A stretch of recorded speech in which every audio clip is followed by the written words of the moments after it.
I apologize, President. The boardroom is currently muted. Can somebody unmute because I cannot hear anything over here?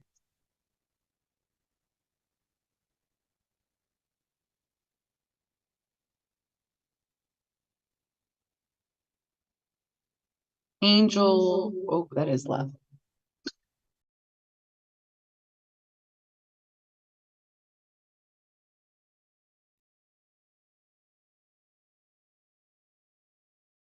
Okay, I'm going to go ahead and do the roll call and hope I can hear you from here.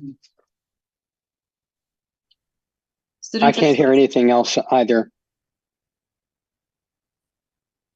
Thank you, Trustee Ewan. Student Trustee Masson? Here. There we go.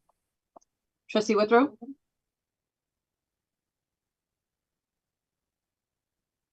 Is Trustee Withrow in the... He is not on the dais right now. Oh, that makes sense. Trustee Hannes? Here. Trustee Gonzalez Ewan? I'm present. Trustee Napoli Bellarice? Yes. Trustee Gonzalez Brito? Here. Trustee Quinlan?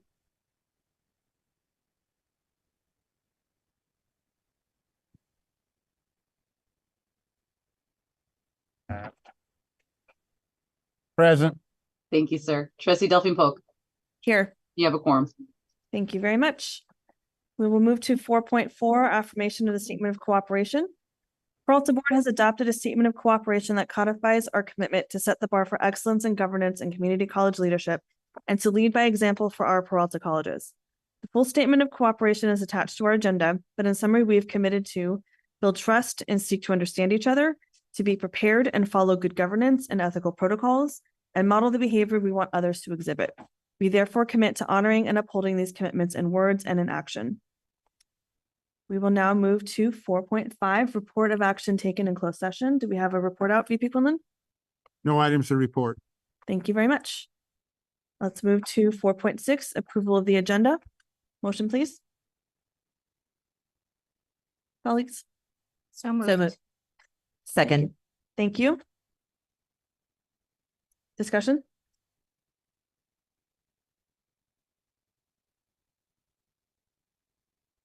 I have some items to pull. 10.1, 10.2, and 12.4.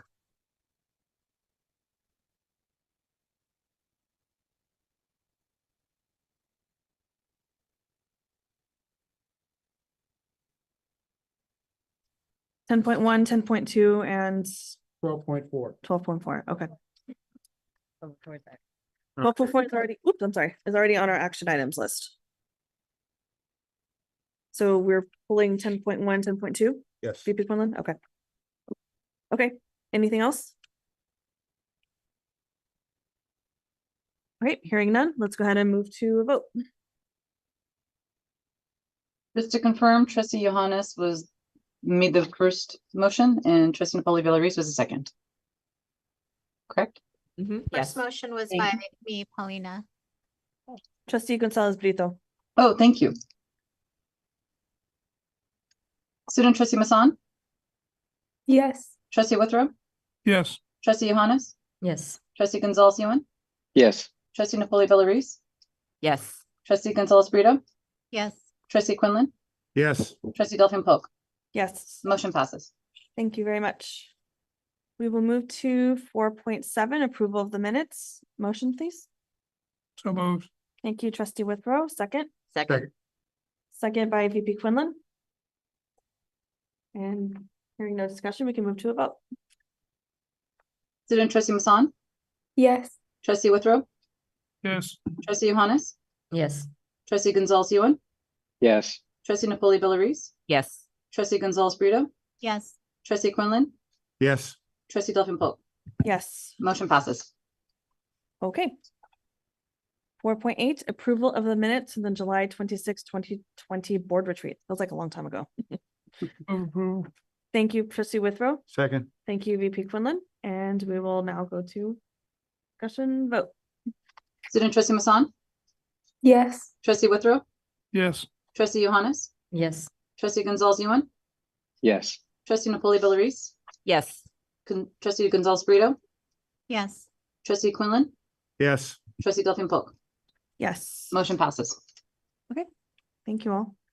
4.9, Associated Student Government Reports. Do we have anybody here to report out? Believe we- Yes, I'll be reporting on that. Okay, go ahead. All right. Hello, everyone. My name is Christian Klichev. I'm currently the president of the Associated Students of Berkeley City College, known as ASBCC. It's nice to meet you all. Starting off my report with the ASBCC, I'm excited to announce that we'll have a filled up board this year. We just appointed 8 of the 14 members to the council. These 6 will be appointed this Thursday as they were not present last week. We've been meeting every Thursday so far throughout the year, and our 5th meeting will be this week. We have a great board, and we have a great year ahead of us. Moving on, BCC's Welcome Week was a huge success. Basically, Welcome Week is an event where BCC welcomes new and returning students on the first week of school. It was a big success. We collaborated with the Office of Student Activities and Campus Life. We provided pastries and coffee on Monday, boba on Tuesday, pizza on Wednesday, and burritos and a DJ on Thursday. So that's pretty interesting. Moving on, Club Rush, one of BCC's biggest events, is tomorrow, Wednesday. And close to 35, I believe, school clubs will be tabling tomorrow. So we're all getting prepped and excited for it. Basically, just an event where all the school clubs gather in the atrium and they they present, and it's pretty fun. Moving on, we have Latinx Heritage Month starting September 15th. So I believe, is that Friday? Yeah, Friday. Going on to October 15th, we have events such as a karaoke night, a film screening, a presentation, a Dia de los Muertos event, and many workshops happening. And concluding my report, I just wanted to give a huge shout out to the BCC Student Ambassador team for helping students with registering for classes, campus guidance, admissions and records, financial aid. And yeah, great year ahead of us, and things are looking really good, starting to ramp up the year. And that concludes my report. Thank you very much. If we have no other presenters, we can move to 4.10, the Peralta Classified Senate Report.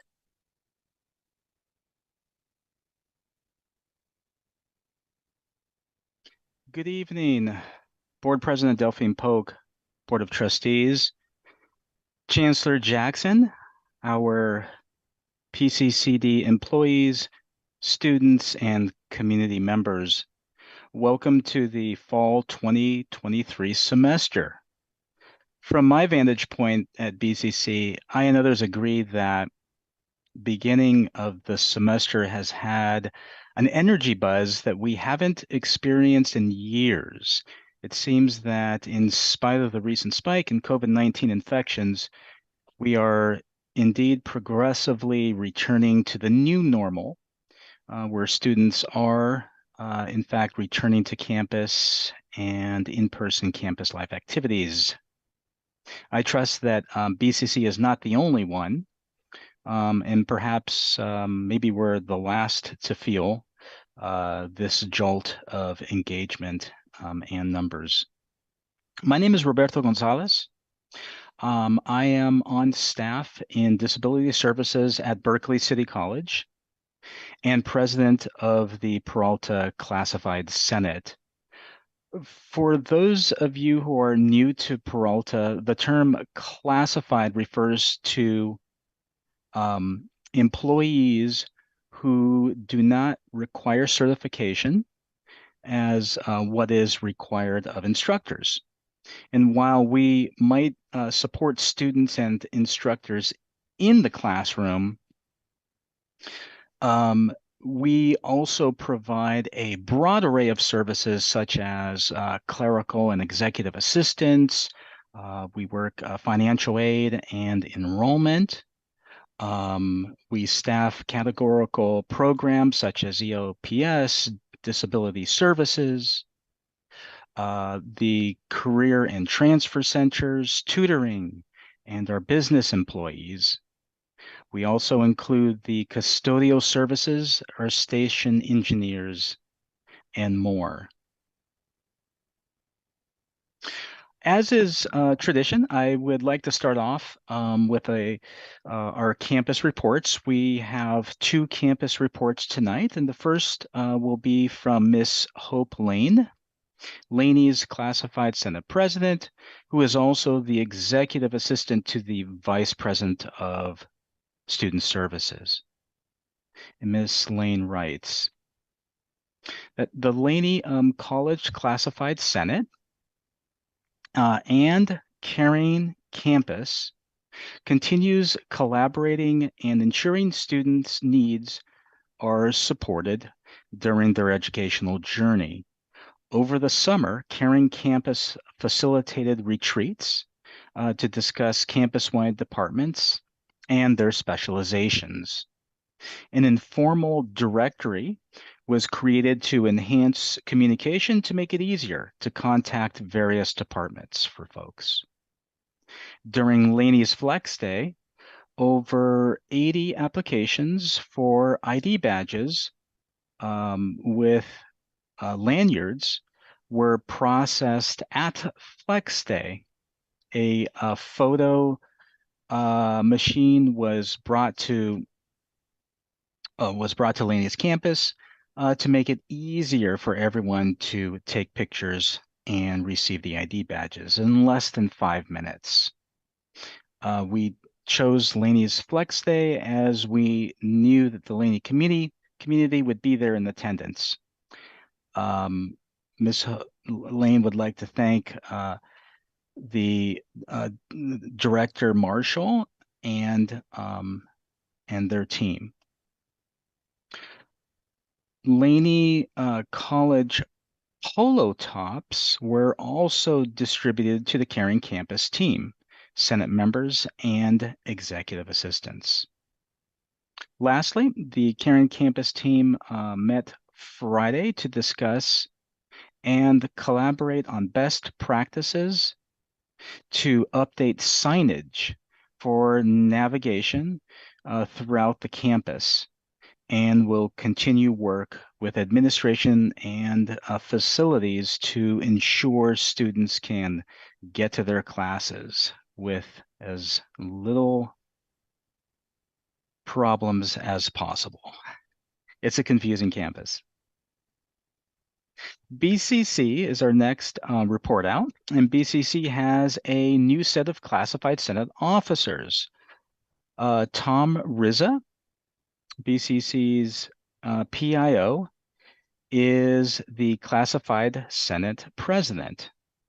Danielle Spencer, who is a staff assistant in student services, is the secretary treasurer. And I happen to be the vice president of BCC's classified Senate. BCC had its first committee meeting last week, where a motion to convene an ad hoc committee focused on professional development for classified professionals was passed, and BCC looks forward to reporting on the work of this ad hoc committee and other activities in the coming months. So a little bit about the PCS, the Peralta Classified Senate, the shared governance body that draws from each of the 5 campus locations which make up the PCS, looks forward to continuing important work this academic year. While SEIU negotiated the initial content, an example of our classified employees specific to the PCS and its contribution is reflected in tonight's agenda. With respect to the development and adoption of AP 7900 that contends with opportunity for both classified staff and administrators to apply for remote work. Just to note that the subcommittee of the PCS produced the bulk of the work that went into developing this procedural document. And we are very much proud of that work. To that extent, allow me to again share the PCS mission statement with you all. This mission statement reads as follows. The Peralta Classified Senate will bring a pragmatic, collaborative, frontline perspective to bridge policymaking and procedural implementation and promote professional growth and development. In keeping with the PCCD mission statement, we will, through direct participation in district-wide governance, increase our communication, transparency, and raise the quality of service, thus improving students' educational experience in support of student success. This mission statement speaks volumes, I believe, in both the intentions and actualization of collaboration and service to our community. But it also implies that classified employees are deeply concerned with procedure and policy. The Classified Senate has a shared interest to improve our hiring practices. The Classified Senate also has a shared interest in comprehensive and inclusive professional development and advancement for our staff. It is also the case that the Classified Senate has faced difficulties filling positions on certain shared governance committees. I am happy to report that the PCS has been able to fill almost every representative seat on our PBIM committees. We want to be informed and engaged, but there are intrinsic forces that are either not in support of or even push against our desire for full participation. But to end on a more positive note, the Classified Senate looks forward to reporting on participating in, strategizing, making recommendations, and in some cases, leading Peralta's innovation as we strive to better our institution for learning and excellence. As I like to say, committee work is college work. I'd like to also acknowledge that the PCS fully intended on our promise to collaborate with our Board of Trustees. That includes our student trustees. While at the time it sounded like a good idea to hold such meetings during the summer, it seems that most people needed a break from meetings. So nevertheless, we will reach out and get those special meetings organized. And that will conclude the PCS report for tonight. I thank you very much, and you all have a pleasant evening. Thank you very much. We will now move to 4.11 District Academic Senate, and I believe President Goldstein's here.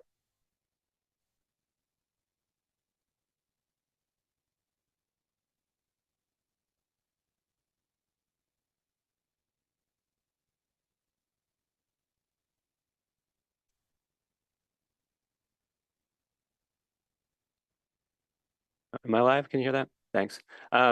So while the board was finishing up closed session, VC Jones and I were engaged in a particularly tedious piece of guerrilla theater that you all missed, where we talked about our positions relative to the shared governance process as relates to the budget, which in some ways dampened my energy for the presentation I have for you tonight, but I'm still going to go through with the prepared remarks about the breakdowns and the shared governance process, but I want to let you know that VC Jones and I did have a lively discussion, lively from a community college bureaucratic point of view. I don't think the audience at home would be particularly interested, but let me continue with my prepared remarks. So I'm Matthew Goldstein. I'm president of the District Academic Senate. Thanks for having me tonight. I wanted to speak this evening about a couple of issues relative to the participatory governance process, issues that I've raised at this podium before. And then I wanted to move on to a little uplifting anecdote about life at Peralta. So first, I just want to say that it brings the DAS no pleasure to say that the highest level participatory governance body at the district voted not to recommend the budget that you'll be reviewing tonight. This is sort of a repeat of what happened in the spring, where a majority of voters on that high-level PGC committee, again, elected not to recommend the document that you have before you tonight. And that group of no votes was made up entirely of staff and faculty. No administrators voted with the faculty and staff, and no staff and faculty voted with administrators. And I think that's a reflection of the lack of confidence that folks have in the shared governance process here. And it forces the board to examine a document, again, that does not have the full confidence of the shared governance committee. So I, again, am here to express my hope that we'll revisit this problem of the participatory governance structures here, and that we'll take seriously the DAS call to update the PBIM manual and to have real conversations about how to improve all of our processes and planning. I know we've heard this before. You've heard it from me, you heard it from Donald before me, you heard it from Cleavon before Donald, but it really leaves us with no confidence in the system if we cannot proceed according to pretty basic, proceed according to a basic understanding of how we ought to be proceeding. So let me just say again that the document you're getting tonight without the support of the PGC comes to you in part because we have a calendar that is designed to not allow thorough engagement with the draft document. And you have committees whose relationships to each other remains unclear. So I'm hopeful that despite a couple of recent efforts to address those matters, we will return to the pressing issue of, again, planning and shared governance structures. The two specific examples of failures to address these ongoing problems are, one, the January meeting of the president of the State Academic Senate, the ASCCC, and the CCLC. So we had Larry Galizio and Ginny May come out for an organized meeting that was supposed to bring together administrators, board members, and faculty to discuss these fundamental PBIM related issues. On that meeting on January 17th, the only administrator to turn out was the interim chancellor. And it's wonderful to have the chancellor involved, but it would have been nice to have broader participation. So that was an effort that was paid for by the district and yet was very thinly attended by anyone other than faculty. It was the 5 faculty senate presidents and the chancellor in that meeting. Then, as you've heard me carry on about here, the PBIM Planning Summit scheduled for September 1st was supposed to be an opportunity again to take on these really fundamental issues. The chancellor was out of town for that meeting. Dr. Droker stepped in for her, and we did manage to address some organizational matters and some parliamentary procedure issues, and that was satisfying, but we did not manage to update the 2018 draft of the PBIM manual, nor did we address those larger structural problems that, again, many of us have been talking about for a long time. So this is all to say that despite these setbacks, I remain hopeful as your newish DAS president that we can actually take care of business this time. And as I'm wont to do in situations like this, I'll quote the Franco-Irish novelist and playwright Samuel Beckett, and I'll let acting VPI Jones translate it into French for me. But I can't go on, I'll go on from the unnameable. So it's something that I use as sort of a mantra at Peralta. And with that, I'll go on. So here's the feel-good story I promised to end with. So I get an email from acting VPI Jones a couple of weeks ago saying, Dr. William Ramos Ochoa has been hired as the dean, the acting dean of LSLA, which is the division I teach in at the College of Alameda. And the name was familiar to me. I thought, gosh, I had a student named William Ochoa several years ago. Could it possibly be the same William? I went in to introduce myself 2 weeks ago, and guess what? William Ochoa is in fact the student I had in my 2010 English 1A class at Laney College. And when I went in to introduce myself, he recognized me immediately, greeted me warmly, and it was really a nice illustration of how tight-knit a educational community we can be. And it's nice to see folks rise from our student ranks up to our leadership ranks. So welcome to Dr. Ochoa, and William, please go easy on me in the days ahead. A couple of scheduling notes. One, I will not be here at the next board meeting. Sitting in for me will be Dr. Leslie Blakey, the VP of the District Academic Senate, who will update you on all things DAS. I'll be on an ACC JC visiting team to Southern California, so I'll miss you terribly that night. And finally, our first DAS meeting of the year is scheduled for 1 week from today, September 19th, right here in the boardroom at 2:30, and you'll see an FAS email about that in the next couple of days. So thanks very much, and I look forward to really getting things done, folks. Thanks. Thank you, President Goldstein. Let's go ahead and move to 4.12, public communication on matters that are not on the agenda. So if you have your speaker cards, feel free to bring them forward, and Sasha, I'll let you take it from here. Yes, Madam President. First, we have Lewis.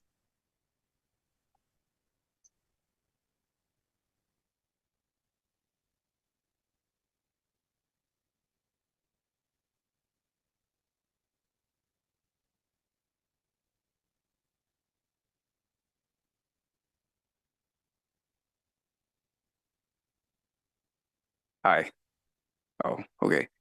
Just wanted to say thank you again for your guys' time and for the opportunity that falls freeze at Laney. So yeah, second semester here, just wanted to bring up some stuff that I saw here as like a student first time, and honestly was more intrigued by the artificial intelligence curriculum that was more dropping at Laney College. And it was something really excited just for previous like work history and bringing more job security, and also giving the opportunity for the community to balance out Laney College is, I guess, more enticing for students who've never seen it before, or who were never really considered going there first out of all the others that are available to them in PCCD. But yeah, first trying to enroll in these classes were a little interesting because of the fact that a lot of the materials here free, they were also incompatible with a lot of the prerequisites that were required for I guess artificial intelligence curriculums that were available in breadth requirements and general ed courses, such as introductory courses, computer science. These were the Chromebooks that were issued to us, I guess free, thanks to fall is free. But unfortunately, they were told that we were told as students we weren't allowed to use them for, I guess, the introductory courses to those AI lessons. And mainly just for the fact that the incompatibility issues were that it just couldn't run those programs. And even running Linux on it and having it be an attempt to open a jar file still wasn't anything. So physically, we as, I don't know, students who may or may not have any sort of like computer science help couldn't even like figure out ways to get this thing to do their homework, even if it was the only device provided them to do that homework. And the Laney bookstore was a little interesting too, because we have bookstore balances available to us to be able to help us out with materials, anything we need to cover, anything we can't afford to pay for. Unfortunately, it doesn't provide anything for technology. It's strictly only for books, for materials that are really only for, I guess, curriculum based in terms of reading materials, and that anything that isn't really covered for like, I guess like Pearson, McGraw-Hill, and like programs like that.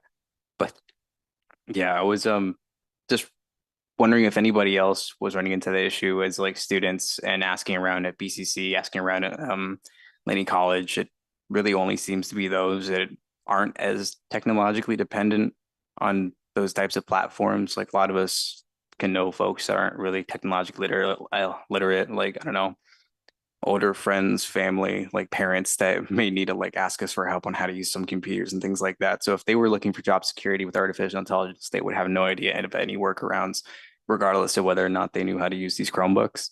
So it was just, yeah, I had to see whether or not it was an issue across campuses, and even across campus, they were telling me that the board of supervisors were the best people to ask, and I just let know. So yeah, it was just a note in case it wasn't really noted for the next year. It's because I absolutely love the fact that Laney gave that opportunity to a lot of the community, and it honestly gave a little bit more light, not just to Laney, but to PCCD as a whole, just for the fact that it also gave like the teacher from my AA course recommended us to an Andrew Ang event to Berkeley, and it wouldn't have been possible at all if it wasn't for Laney College, PCCD, and the fact that we got that opportunity to learn Ada over here. So we have that in the Bay Area now, and that's a thing that I'm saying out loud and I still can't believe. And I want to make sure that keeps going on. That's the reputation that we hold, because we're almost head to head with some UCs that are looking at us like, man, we probably shouldn't tell our friends we're going to Laney, because it's, I don't know, something that nobody really wants to like admit back then, but now it's going to start changing. But just hope that's an issue that, I don't know, becomes just a little hiccup, because I know it's going to improve. But thank you guys so much.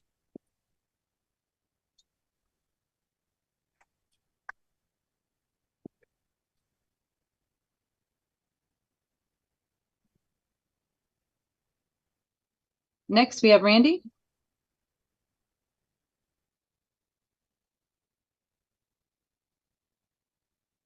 Hi, my name is Randy Cross, and I'm the managing editor of The Citizen for the fall 2023 semester, alongside Lee Khan, our editor-in-chief. I just wanted to take the opportunity to introduce myself in person. I'm looking forward to working with everyone here, along with all 4 Peralta colleges, to tell the stories that need to be heard. Thank you.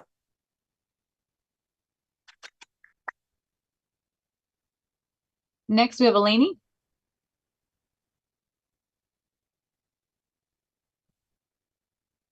Hi, everybody. Don't worry, it's really good. Good evening, Interim Deputy Chancellor Droker, trustees, PCCD community. My name is Eleni Gastis, and I am the advisor to Peralta's only award-winning student publication, The Citizen. I am here tonight, of course, after a little newsroom pizza party that we had. I still have some pizza in my trunk if anybody's interested, with several members of our newsroom who are here. So if you want to give a little round of applause to our students, yay. These students are coming to a district meeting near you. They might even be filing a public information request you'll hear about soon. You never know. Our new editor-in-chief will also be introducing herself shortly, but I'm just here to do my job, which is to brag about my students. So our program has been able to connect our talented students to wonderful opportunities through their experience here in our newsroom. And I just want to tell you about a couple of those highlights tonight, beginning with reporter Emily Tenorio Molina and editor-in-chief Lee Khan, who were both selected this summer for an exclusive internship with Bay News Rising, which is a project funded by the Pacific Media Workers Guild. It is the local union here for media professionals, where they were paid $1,000 to report a project that they pitched to industry professionals that was accepted by them. And they worked with these industry professionals directly to publish them.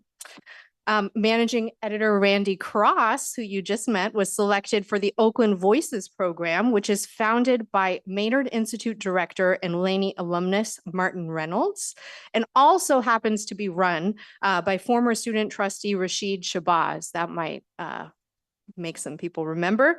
And Randy is reporting on community issues, and she will also be paid a nice stipend. And finally, it's kind of exciting. I don't know if I can contain myself. I'm breaking a little bit of protocol by going ahead of a press release. But Lee Khan, who you're going to meet in just a minute, our editor-in-chief, has been selected for a very prestigious Cal Matters Fellowship. She is one of only 12 students statewide who will be working in Sacramento while she's the editor-in-chief of the Citizen, covering higher education policy issues. If you're not familiar with Cal Matters, I suggest you check it out. It is an awesome publication that has a very similar ethos to the Citizen, public accountability journalism, very much, aligned with our brand. That might be why she was selected.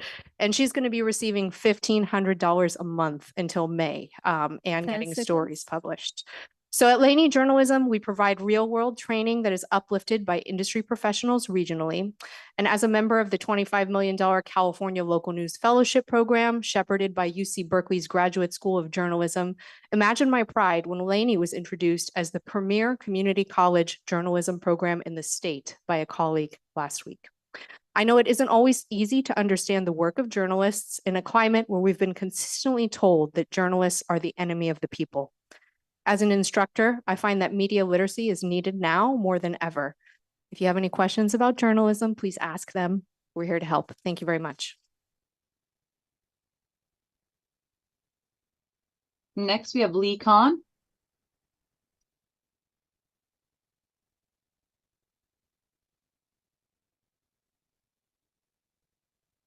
Are they in person? Because I also see them on Zoom, but I see a handout. They're on Zoom. Oh, I will transfer them over. Hold on one moment.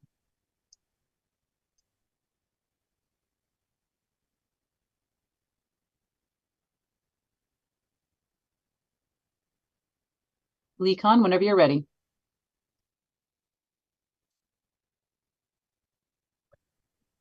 Hello. Good evening, Board of Trustees and everyone else here today.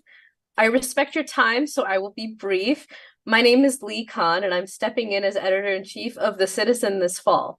I wish I could be there to address you all in person, but unfortunately I'm staying home due to sickness. I wanted to introduce not only myself, but also some of the Citizen's hardworking staff who are here in person to tune into the happenings of our district. I want to emphasize that while we are here to do our job as reporters, that is not our only role in this community. We are also students that trust this district with our education. We are constituents, we are voters, and we are members of the public. Whether you see us in the boardroom, on Zoom, or in your email inboxes, we are here to uphold the public's right to information. I am excited to begin our reporting this semester, and I hope we can work together to ensure that this institution is acting transparently and participatory. That's all. Next, we have Jeff Sinceri.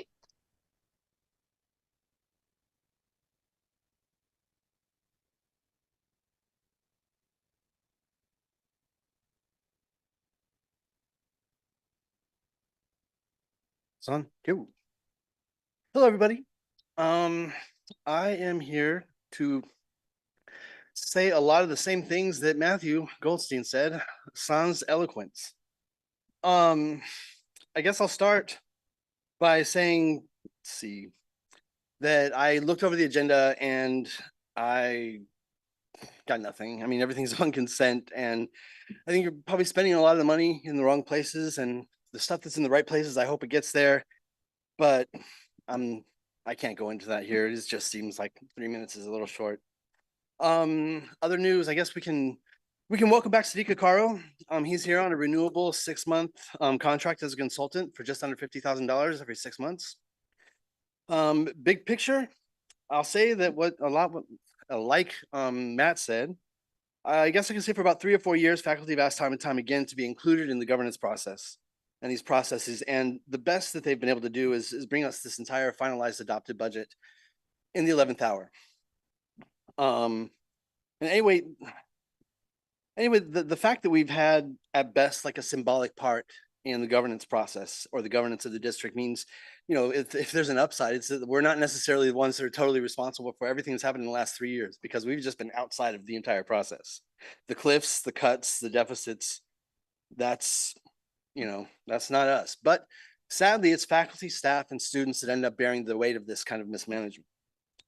And that's honestly why we want to help. That's why I'm here. That's why I'm talking. I'll say that we enlisted our own budget analyst And this is someone with, just independent, no vested interests in directing any kind of responsibility in any kind of direction. And they found some really interesting things. I can talk about it with you guys, outside of this 10 seconds that's about to happen.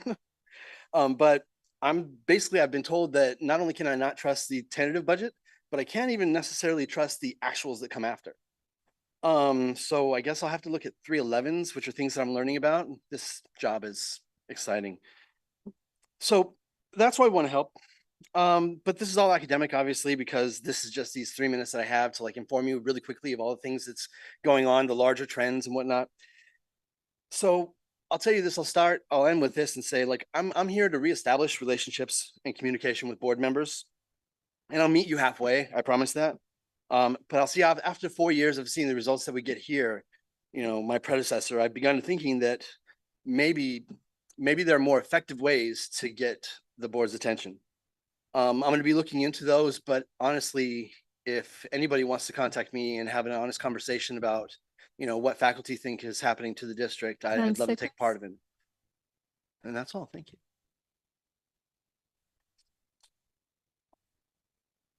Do we have anyone on Zoom that would like to make a public comment? Please raise your hand now.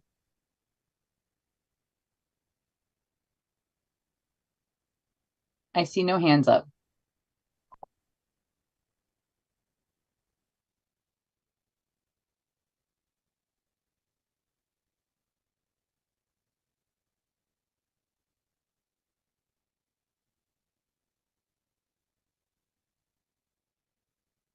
Okay. Thank you very much for everyone's public comments. We appreciate your engagement. We will now move to Chancellor's reports, and I'll turn it over to Dr. Joker. Thank you so much, President Delphine Polk. Tonight, we will start with the president's reports, and then we do have a presentation from IVC Smith on facilities update. So I'll start with our acting president of COA, Dr. Jones. And then we'll just go right down the line. And the chancellor did want to remind you, I'm speaking for her, that please make a note of the things that you just briefly want to cover, as these tend to go long. Those are her words.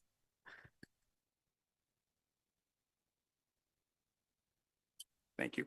Good evening, trustees, Dr. Droker, colleagues, members of the community. First, I just want to say I'm not I think you said interim president. I'm acting, no, I'm not acting. I'm acting vice president of instruction. And I'm not a doctor yet, one day I hope, but thank you. You have the board report in front of you, and it talks about some of our events that we had starting prior to the semester, and then our flex day events, and then about a recent editorial that was published that really showcased our college. I want to focus and just add a little bit more about our enrollment events. As mentioned before by one or two people, about this seeing this renewed sense of energy. And I noticed that too also on our campus, especially on our enrollment event we had on August 19th. We had the event on a Saturday, and it was well attended. People from all walks of life, all ages came. The event was scheduled from 11 to 1. By 10 o'clock, people were coming. They were going into our welcome center. There were lines out the door all day. They're coming to get counseling, enrolling in classes, and assistance with other educational needs. And so that event that was scheduled from 11 to 1 actually went to 4:30. We extended the hours to 4:30 to help all the people who showed up. And as a result of that particular enrollment event, we saw a significant spike in our enrollment. And we know it was just a well-organized, well-promoted event, and it created a sense of community and excitement about the college, and that we're still seeing today as we progress through our semester. And then on September 6th, the Alameda Post presented an article in which they came to the college, and that article is called COA Puts the Community in Community College. And it really is like a testimony to the hard work and the COA spirit. And so if you have a chance to read it, please do. And that will conclude my report this evening. Thank you very much.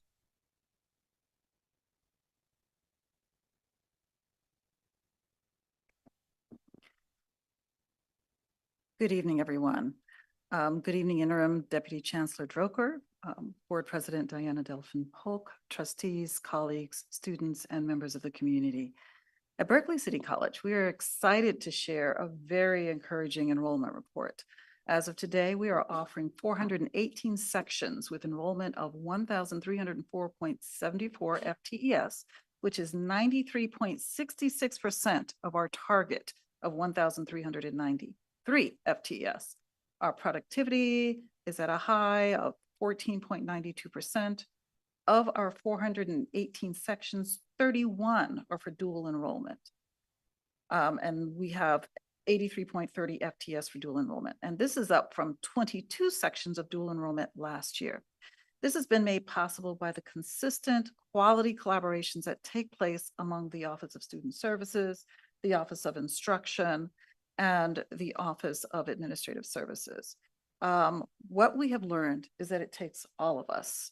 The Office of Administrative Services helps us leverage our funding sources to make sure that we're providing students with the greatest level of support possible. Student Services, through our enrollment workshops, Learning Center, outreach and categorical programs, is doing an amazing job, not only getting students through our doors, but keeping them there once they get there. We provide meaningful support every day to make sure that students have a reason and want to stay. We have student ambassadors on the first floor who stand ready to help other students all day long, and a sign by our elevators that says, "Don't drop, come see us first." So we're doing everything we can to make sure that our students feel supported. Our Office of Instruction has done a phenomenal job using a data-informed approach to scheduling classes that effectively supports program completion and meets student demand. None of this would be possible without our dedicated faculty, classified professionals, and administrators. And if that wasn't enough, as soon as you come through our doors at BCC, you're met with our marina security staff who go above and beyond every day to make sure that we're all safe and well taken care of. Because recruitment is something we all want to be part of at BCC, I asked our PIO, Tom Rizza, to design static cling bumper stickers, and this is the lovely result. So if you're interested in our bumper stickers, let me know. It's something that we can all be part of, and so we're very excited about it. T-shirts are also on the way. Lastly, I would like to provide additional information for the following board consent items. We are asking for ratification of an ICC agreement for parking concepts in the amount not to exceed $400,000. Berkeley City College currently pays for monthly parking at the rate of $210 per person for approximately 100 full-time employees. In addition, throughout the year, the college pays for daily parking for part-time instructors with guest lecturers, interpreters, and other guests conducting business related to the college. Berkeley will be fully operational for the fiscal year 2024 and anticipates total parking expenses for faculty, staff, and administrators to be approximately $400,000. And this is the reason that we're asking for the board's consideration. BCC's goal is to provide stable and equitable workplace environment that is consistent with the district standards. All of the other colleges have free parking, so BCC is located in an urban setting where we, of course, do not control or own any of our local parking lots. Therefore, leasing parking spaces is necessary to provide employee benefit and helps with employee satisfaction in a tight labor market. We are also asking for consideration for a BCC website redesign and migration to HubSpot. The top line goal of the project is to recreate BCC's website presence by simplifying the user experience. The contractor will audit our current website, engage in planning, discovery, and strategy using inclusive input from our students, faculty, classified professionals, and administrators. The focus is to make it easier for students to apply and to enroll and to learn about available programs and certificates framed in BCC's developed guided pathways and access support. This concludes my report for Berkeley City College. Thank you. Good evening. Good evening, Deputy Chancellor Droker, President Delphine Polk, members of the governing board, colleagues in education, and of course, valued students and community members. At the beginning of the meeting, as I do sometimes, I put something on at your desks, and it's with appreciation to the Office of Student Activities and Campus Life that I invite you to join us in the quad tomorrow, Wednesday, from 11:30 to 1:30 p.m. for our second annual Laney Pride event that will be complete with resources, community building activities, and food. And speaking of student activities, I would actually like to reach back out and acknowledge student Randy Cross. Randy, are you still here? Yeah. You may have recognized Randy's voice. She's actually one of my co-hosts on my podcast. So we're 51 episodes in and we're the better for it to have Randy. So I just wanted to share that. Before I get to the last item in my report, which is enrollment, I do have a request of the board. Over the past few weeks, the Laney community was saddened to lose a couple of colleagues, Professors Ava Clark and Philip Tu. At the conclusion of the meeting, I respectfully request that we adjourn the meeting in their memory. My final item tonight is for a report on enrollment, and really continues to be a great story for Laney College. Our schedule this fall semester was 4% smaller than it was a year ago. Yet we saw an 8% increase in the numbers of students and 7% plus in terms of our FTES. And in terms of our target, we're at 92.9%. Berkeley City College, we're coming for you. And with more classes being offered in late start modality, we're going to chase 100 on our target, and we're looking for that. Also, in terms of our productivity, we're averaging roughly one more student per section than we did a year ago. So those things are pretty good. But with my report, I actually wanted to touch on something that was part of the discussion at a previous board meeting, and that was free college and what does it mean over the long haul for students? Are students staying in school? Are they retaining, staying through the semester, succeeding, passing their classes, and are they persisting? Meaning, do they go from fall to spring or do they go from a first year to a second year? Often with complicated questions, you go get the data. That's something that you do. And on the first page of your board report this evening, I actually did pull some data for you to go ahead and refer to. And I'd like to share one number with you, and it's an approximation, but it's valuable in three areas, and that's the number 900. Over the past year, we had roughly 900 more students stay through the semester than the year before. We had roughly 900 more students pass their classes than the year before. And we had roughly 900 more students, and this number was an increase, persist from a fall semester to a spring semester. And this, in fact, was an increase of 1% roughly over the previous year. There were some modest decreases in the other areas, 1% to 2%. And certainly when it comes to community college, we all need to work hard to keep our students enrolled and have them graduate. And that's actually been our focus at Laney College this year, starting with our College Flex Day. But I wanted to bring this data to the board's attention just to show that, you know, in addition to the increased numbers in our Latinx students, our API students, our African-American students, are more than almost 60% increase in numbers of students who apply for financial aid, 30% increase in those who are undocumented students and submit DREAM Act paperwork. In all of those things to that data, we can add that are not only our students enrolling, but they're staying with us. And that was data I thought I'd share with you this evening. This concludes my report.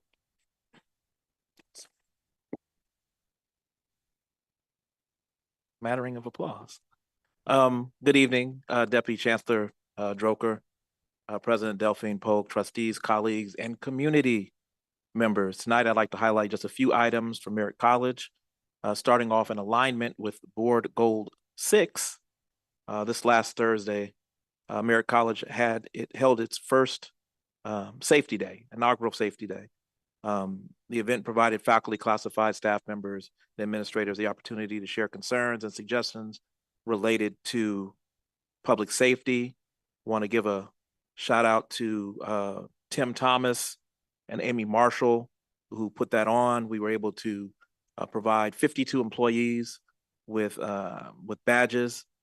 And we also were able, 2 faculty members, Mildred Oliver and Miss Margaret Dixon, were able to recruit 12 students to participate in our burgeoning safety aid program. So that's what we're going to be using to help provide a greater level of security at Merritt College. So all in all, a successful day. I have to touch on enrollment too, like my colleagues. Our resident FTS is still second highest in the district and it's remained above 1,300 since fall 21. This year, we're offering 422 sections, so just a few more than BCC. We're very, very close. 74% of them have an enrollment of more than 20 students. And as of census, we're at about 81% of our enrollment target, but we expect that number to grow given the number of our late start classes. It also bears mention that we are within our FTF allocation for the fall term, and that really bodes well in terms of us being able to stay within our fiscal guidelines. A couple of things before I close. Have some really exciting things happening in 2 departments, landscape horticulture and environmental management technology. In case you missed it, our urban agroecology program was recently featured in Edible East Bay, which is a magazine that actually celebrates food culture in the Bay Area. And it highlighted the outstanding work of one of our faculty members and our coordinator, Elizabeth Bogle, the work she's doing to train students in the area of sustaining farming and food systems, creating school and community gardens, and providing food access in underserved communities. And if that weren't enough, last Wednesday, we held the groundbreaking ceremony for the horticulture complex.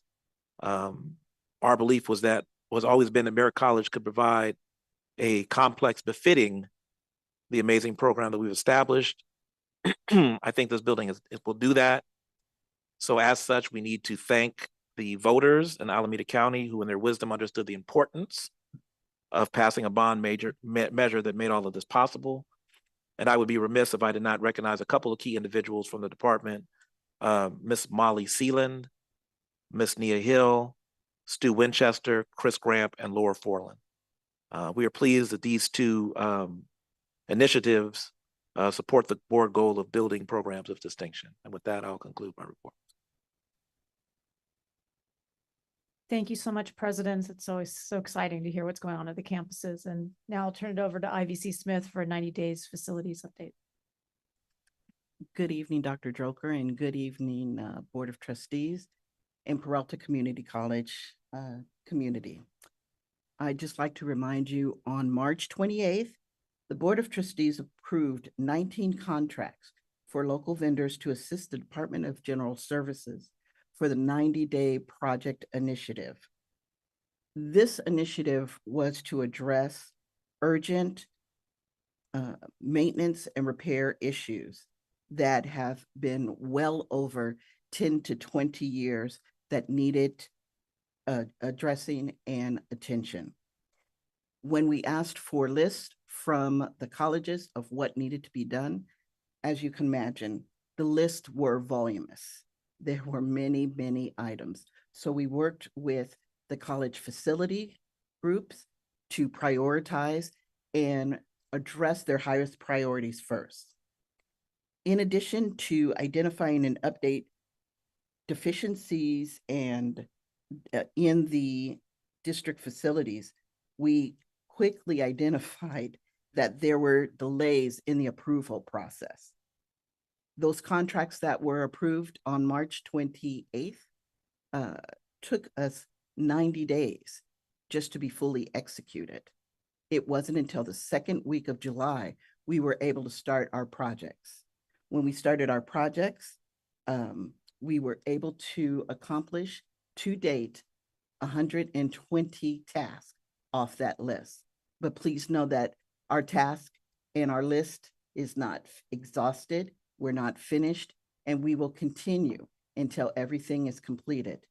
I've distributed packets to you to let you know the dates that we will be addressing each of those ongoing issues, and those things will be posted on the chancellor's, I believe it's the chancellor's notes, and we will continue to work with each facilities committee and go to the monthly meetings with them to, again, to address their priorities and to discuss things as we complete them.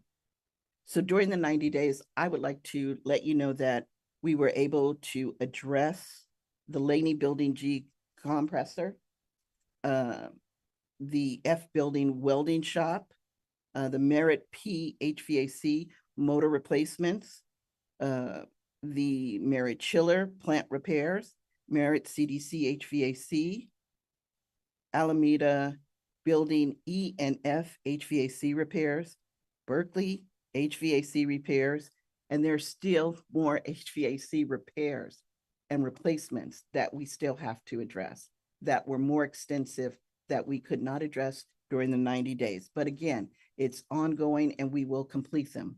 We are also continuing with ongoing elevator upgrades and repairs. So please stay tuned for all our progress. Thank you.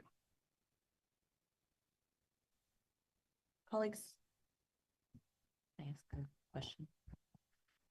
Thank you, Vice Chancellor or Interim Vice Chancellor Etheria Smith. Could you tell us about the heaters? And it may have been what you had just said, but I only know the heaters at Laney that caused a huge problem last year. Where are we with the heating situation? Because we're entering into fall. And there are many questions that I have, but right now that for me is a huge priority. Sure. As a matter of fact, it was related to the CUP project, which is the central, we're upgrading the central plant at Laney. So our timing was off. There was delays at DSA. So, and because we had, I think we've kept you abreast on all the delays that we had at DSA of not approving. They finally let us approve it. And I'd like to thank Swinnerton and Gil Bain for getting into gear and getting the CUP project moving. I asked them about the boiler situation upcoming this winter. They said the boilers will be functioning before Thanksgiving. So I am going to push them to see if we can get them functioning prior to that. So we will not address those issues again. We still have backup boilers, but to have the new boilers would be even better. Is it possible that you come back to us at every board meeting? Because this is too serious to let go. So every single board meeting, giving us an update to make sure that that's finally taken care of would be really great if we could just convey that to the chancellor. Thank you. Absolutely. Any other questions, colleagues? And we have Trustee Gonzalez when zooming in. Wanted to give him an opportunity. The other question.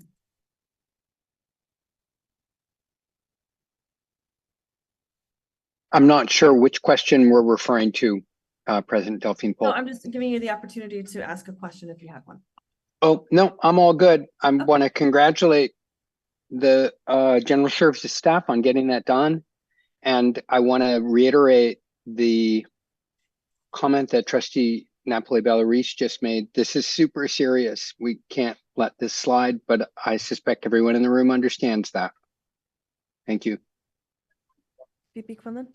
Yes, Vice Chancellor Smith. One of the concerns is, I know from experience, is elevators at Laney. And I tried to go back and find it. And I saw repair as opposed to replace. And I hope those elevators are going to be replaced. They've been basically on our list since 2005, Measure E, that they were going to be replaced. And they still haven't been replaced. And it's a huge problem. Oh, okay. So let me just clarify. Are you talking about the replacement that's happening in the tower? Or are you talking about the replacement? The tower. Okay.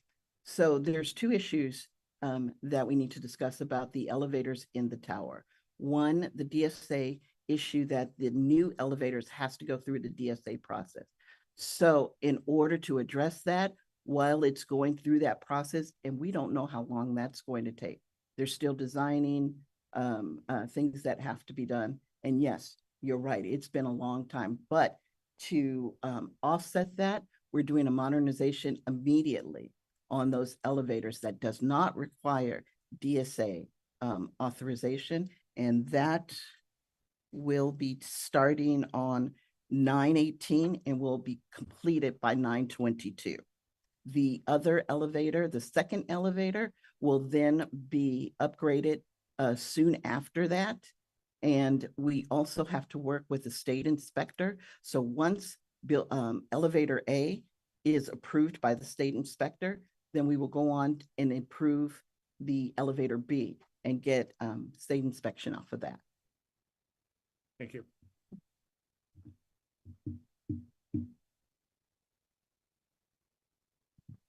IVC Smith, I have a quick question. So a lot of the anticipated dates for additional repairs is listed as October 1. Are we on schedule to meet those as well?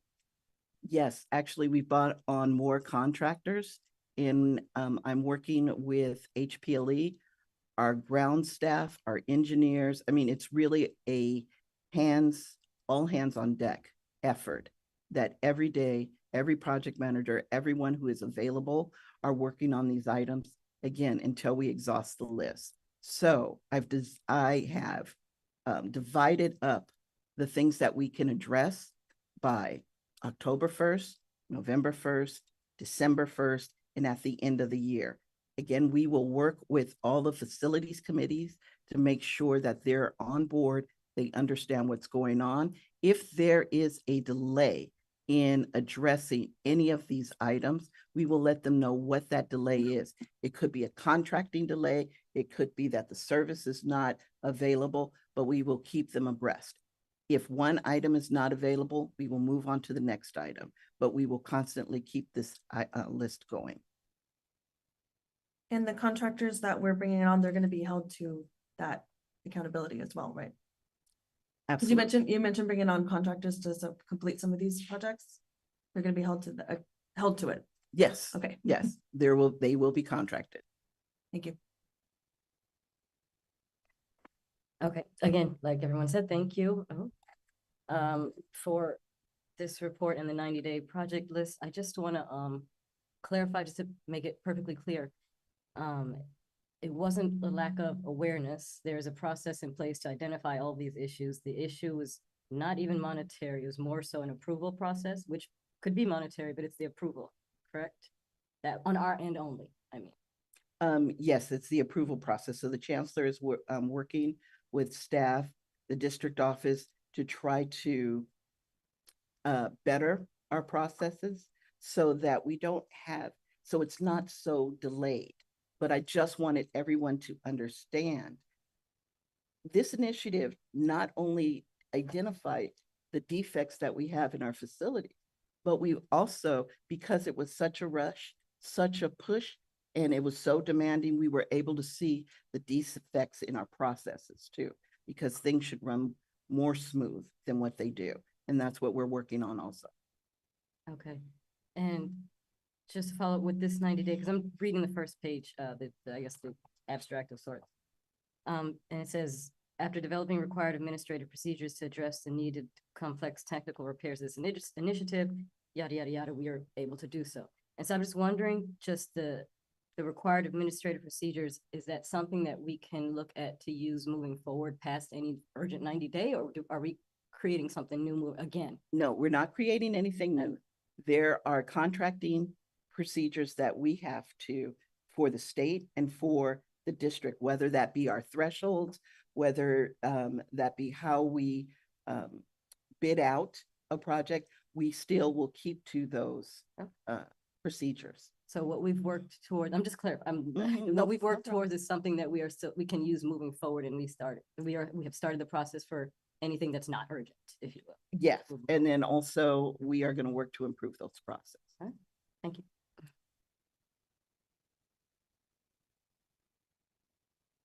Anything else, colleagues? Okay, seeing no more questions, thank you very much. And we will now move to 5.1, first reading, review, and presentation of the budget, and I'll turn it over to Dr. Jones. Before he gets started, just a couple of notes. You may remember, and this is for the audience too, so that they have some background. You may remember that back in, I think it was February, the board looked at the tentative budget. And that was based upon the governor's January initial state budget. This final proposed final budget is based upon what the governor has signed into law in the Budget Act of fiscal year 23-24. And so Dr. Jones will go over that, and the differences between the tentative and the proposed final budget. So Dr. Jones, thank you. Thank you very much, Dr. Drucker. So, before I get started, going over the presentation, Sasha, if you don't mind, can you please bring that up for the good of the audience? Thank you very much. I'd like to, first of all, thank my colleagues in the finance department, as well as the entire finance team who worked tirelessly to help prepare the documents that you have before you. In addition, I'd also like to thank our colleagues in marketing and communication that also assisted with the preparation of these documents. Before jumping into the presentation, as President Goldstein had indicated, we had a very interesting and very somewhat animated conversation regarding process. And what I want you to understand is this: we agree on quite a bit. What is of most importance is we agree that the process needs to be enhanced. What you might find interesting is that our board policies and administrative procedures around participatory or shared governance lies within the planning area of our administrative procedures. What you may also be interested in learning is that on our board-approved budget development calendar, we have no mention of the planning, the PGC, the Participatory Governance Council, at all. It's not there whatsoever. Also, when you read the description of what is in our policy, or I should say Administrative Procedure 3250, regarding the functions of the PGC, reviewing the budget isn't there. The point of me making these comments is what we have is people very well-meaning, wanting to engage in the process, and others trying to follow what are actually the stipulated approved items that are part of our process, doing their level best. And the two do not align. And that is a concern. And that's something that we should definitely seek to address. But I wanted you to understand that we're not trying to not be good colleagues with the rest of the organization and develop budgets in a vacuum and afford them no opportunity to engage in collegial consultation. Some of these things are fixed based on the state process. And so I wanted you to have that fuller context as you consider the rest of the information that I'm going to share with you. As Dr. Drucker, next slide, please. As Dr. Drucker indicated, what we did with regard to the tentative budget is to provide a budget that was based largely on the January's governor's proposal. What I'm going to share with you this evening is the budget based on what was enacted on July the 10th. And I'm not going to spend a lot of time going over things that really didn't change. I'm going to focus on those things that did. So the state budget reflected a $31.5 billion deficit. That wasn't the case when the proposal came out from the governor. That's a change that we now have to deal with. There was an adjustment in terms of the funding under the student-centered funding formula of $798 million. And there was also a lot less compared to historical one-time funding because they prioritize funding the community colleges in the form of a higher cost of living adjustment, which we'll talk about momentarily. And then the other major thing that came out of the Budget Act is a reduction in the deferred maintenance from 22-23. In initially with the proposal, they were proposing reducing that by something in the $200 million range. Well, that was increased to 500 million, and then they added 5 million back with a net of 493 million. They added some additional flexibility in terms of some other programs, i.e. the enrollment and retention and COVID-19 block grants to allow us some more flexibility with those resources as well. Next slide.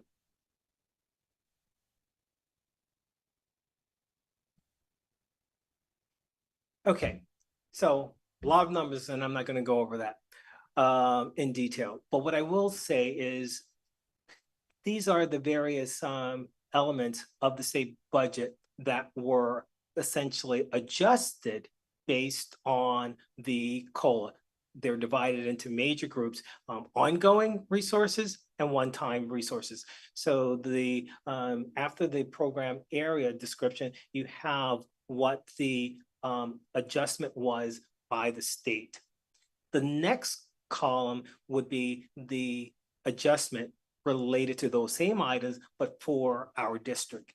And then the third column is the actual allocation for the district. So let me give you an example. So we could see that the student-centered funding formula, COLA, by the state is adjusted. So they are providing $678 million more for that line item. For us, that represents about $11 million more. And so our total computational revenue based on that is $147 million. And so that's essentially how you would read it across the line item. And then you have the one-time resources. And there, if you go down to the very, very end, it says, reduce prior year deferred maintenance. And you can see that there was a reduction of $500 million. And for us, it was a reduction of it's basically $6.85 million for us because our allocation was $11.5 million. And so now our allocation has dropped to $4.67 million. Okay, next slide, please.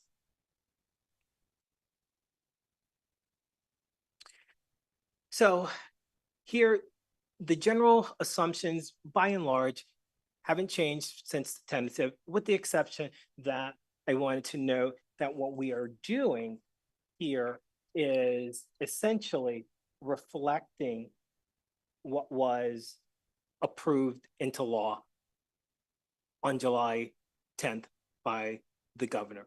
So that's what he put in place. And so that's really the major change. The others assumptions did not change.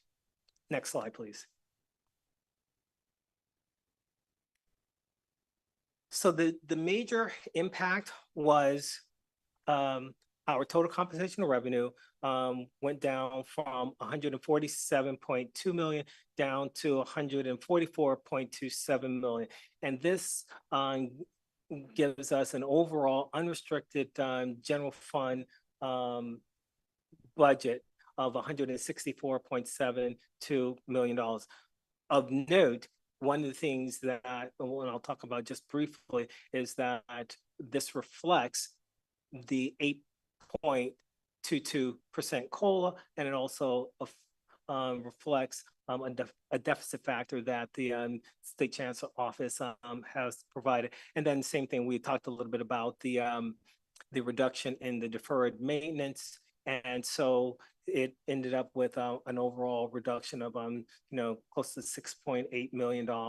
And now we have an allocation of $4.7 million. And there is enhanced flexibility with regard to the deferred maintenance plus the COVID-19 block grant and the retention and enrollment allocations that we received from the state.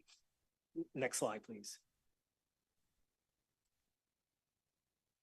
And so with regard to the revenue assumptions, the two major changes were the deficit factor that we incorporated as a result of information from the State Chancellor's Office, and changing the cost of living adjustment from 8.13% to 8.22%. Trustee? Yes, Dr. Jones, I'm not really understanding what that deficit factor, what that means. That is essentially when they're saying that even though you're entitled this amount of money, we're probably going to give you something less than that. And that's in State Chancellor's Office documents that we did. And so we took that into consideration. They may give us more of that later, but being more conservative, we are including that in our calculations. And that came, it wasn't even in the joint analysis. It was in the budget workshop where they provided the system with that information. So. Mike, please. That was after the May revise, or? It was not only after the May revise, it was after the Budget Act was signed by the governor on July the 10th. It occurred like the first or second week of August. So fairly new. Okay. All right. And that's it. Next slide, please. So there were no real major changes to any of the expense assumptions. We still have all of those that were reflected there in the tentative. So next slide, please. Next slide, because this is still just the expenditure items. And so here, this is the all funds summary. And so what is highlighted were the funds that changed. And you can see those, and we'll talk a little bit about, but mostly it's related to things that were impacted by a change in the cost of a living adjustment. Okay, next slide. And so here, all we did was do a recalculation of the budget by location to reflect what it currently is. And we allocated the resources, as we did with the tentative, based on the 3-year average of FTES. And so this just, the main difference is the bottom line previously was revenue and expenses being a couple of $1 million different. And so now, instead of the expense budget being $166 million as it was with the tentative, it's now $164 million because of the deficit factor once you factored in the 8.22 cost of living adjustments and so forth. Okay, next slide, please. And so this is just a high-level overview of showing you the total computational revenue by the different elements of the student-centered funding formula. So we have the base representing about 75%, supplemental representing 12%, 8% being the success, and then hold harmless, 5%, or 6.9, almost $7 million in terms of hold harmless funding. That's part of our overall base there. Okay, next slide, please. And so here we have our multi-year budget. And so the main things that I wanted to let you know here is that for the 23-24, we have the revenues of 164.7, and it took into account all of those things that I mentioned in terms of the revenue assumptions. And there was not a lot of change in terms of the expense budget. But from there, looking at future years, what we did is we anticipated for 24-25 a cost of a living adjustment of 3.5, actually it's 3.54%, that we are anticipating would occur, and we're not taking into account the deficit factor. We've not been told about one, so we're not including that. Now, what's important there is that's the last year that we're going to get a cumulative COLA that's going to increase our state revenues. And so what we will see is that for the most part, the state revenues are going to remain constant until such point in time they are increased based on the student-centered funding formula calculation of our revenues based on the three components. Local revenues will vary just a little bit, but won't have a dramatic impact on the overall totals. And then what we've done is make reasonable assumptions in terms of salary increases based on historic norms, so 2%. In terms of fiscal year 24-25, and then after that, just step in column, which is 1%. Okay, next slide. And then this is the last slide. So in addition to those slides that I previously shared, there's some additional information and some additional analyses that are provided as additional information for your review and consideration. So at this point, I will stop. I'll happily answer any questions that you may have.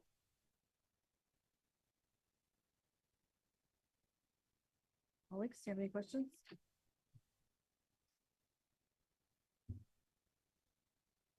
Yes, thank you, Dr. Jones. So one thing I don't see here under expenditures, when I was looking through the information on our OPEB, the report we got from the OPEB fund managers, it showed an increasing amount of money coming out of the general fund, and the funding money from Fund 4 that was supposed to fund OPEB declining and then stopping at a certain point. Is that reflected in these numbers at all? Yes, it is. So essentially, we're number one, it's reflected in the assumption. So we indicate that, and it's reflected in the multi-year projection as well. So if you look at the multi-year projection where it says debt servicing bond, you see for fiscal year 23-24, which is the current fiscal year, and then for 24-25, that is zero. But then in 25-26, it's $1 million for each, because that was part of the OPEB funding plan that the board had supported and approved, so that we're not paying additional from the general fund, because really we couldn't afford it at the time. And so we're doing that, buying us 2 years, so we're not having to do that while we look for additional opportunities and different ways in which we can meet that ongoing OPEB liability. So good question. Thank you. So my confusion is in the OPEB document we got from the bond management fund, they showed 6.3 million coming out of the general fund every year. And then plus increases over the other years. Right. And that's not reflected on here, is it? Yes, it is. We are providing the $6.7 million that comes out of that. That is actually shown in the line item that we are, it's on, in part of it's in our benefit line item. But yes, we are paying the $6.7 million, but what we are not doing is providing an additional commitment of resources from the general fund beyond that. And so that's not happening, but the $6.7 million, yes, we are paying that as well, because remember the total that is anticipated is $16.5 million, 9.8 coming from Trust One, and then the other coming from Fund 69, where we've set aside those resources for the express purposes of meeting that obligation. Okay. Yes. I have some questions about the participatory governance process, but I'll wait until the end because I think Cindy, you have a question. Okay. Go ahead, Trustee Reese. Just a couple questions, and I may have missed this because I was looking at the budget slides for a second. In response to Trustee Quinlan's question about the deficit factor, you had said that it was based on, or it was related to the new enacted budget that came out in August. So did the amount that came out in August increase or decrease from the May revise? Okay. So take away the deficit factor. So Okay. I don't even have a question about that. Okay, So so it's really let's take more a- about the amount from the Okay, enacted so- budget. Okay, so let's say that it increased. Okay. It increased, and so if we discount the deficit factor, the budget that the governor signed in July provided for us, for the district, about $122,000 more. Okay. And so that's what it calculated to, going essentially from 8.13% COLA to 8.22% COLA. And so that translated into about $122,000 of additional revenue for us. But then that was offset by, a much larger amount of reduction, anticipated reduction as it relates to the deficit factor. Okay. Okay, so good question. Thank you. Okay, I just want to confirm that. And then the second is the number 5 on page 7, when you're talking about the benefits costs based on estimates using new CISC rates. What is that? And what is the amount? It's the expense assumption. So what are those costs? Well, essentially, what we did was when we shifted to a new benefit plan, the rates change. And so does our cost in terms of us coming up with the employer share of those costs. And so all I'm saying is that what we did was to use those new rates in calculating the benefit costs. That's it. So to clarify, and this is really more for my knowledge, Mhm. Ultimately, were those costs the same? I know that there's a bit of a difference. Were those costs the same? And then number 2, are we going to see the cost savings for that transition?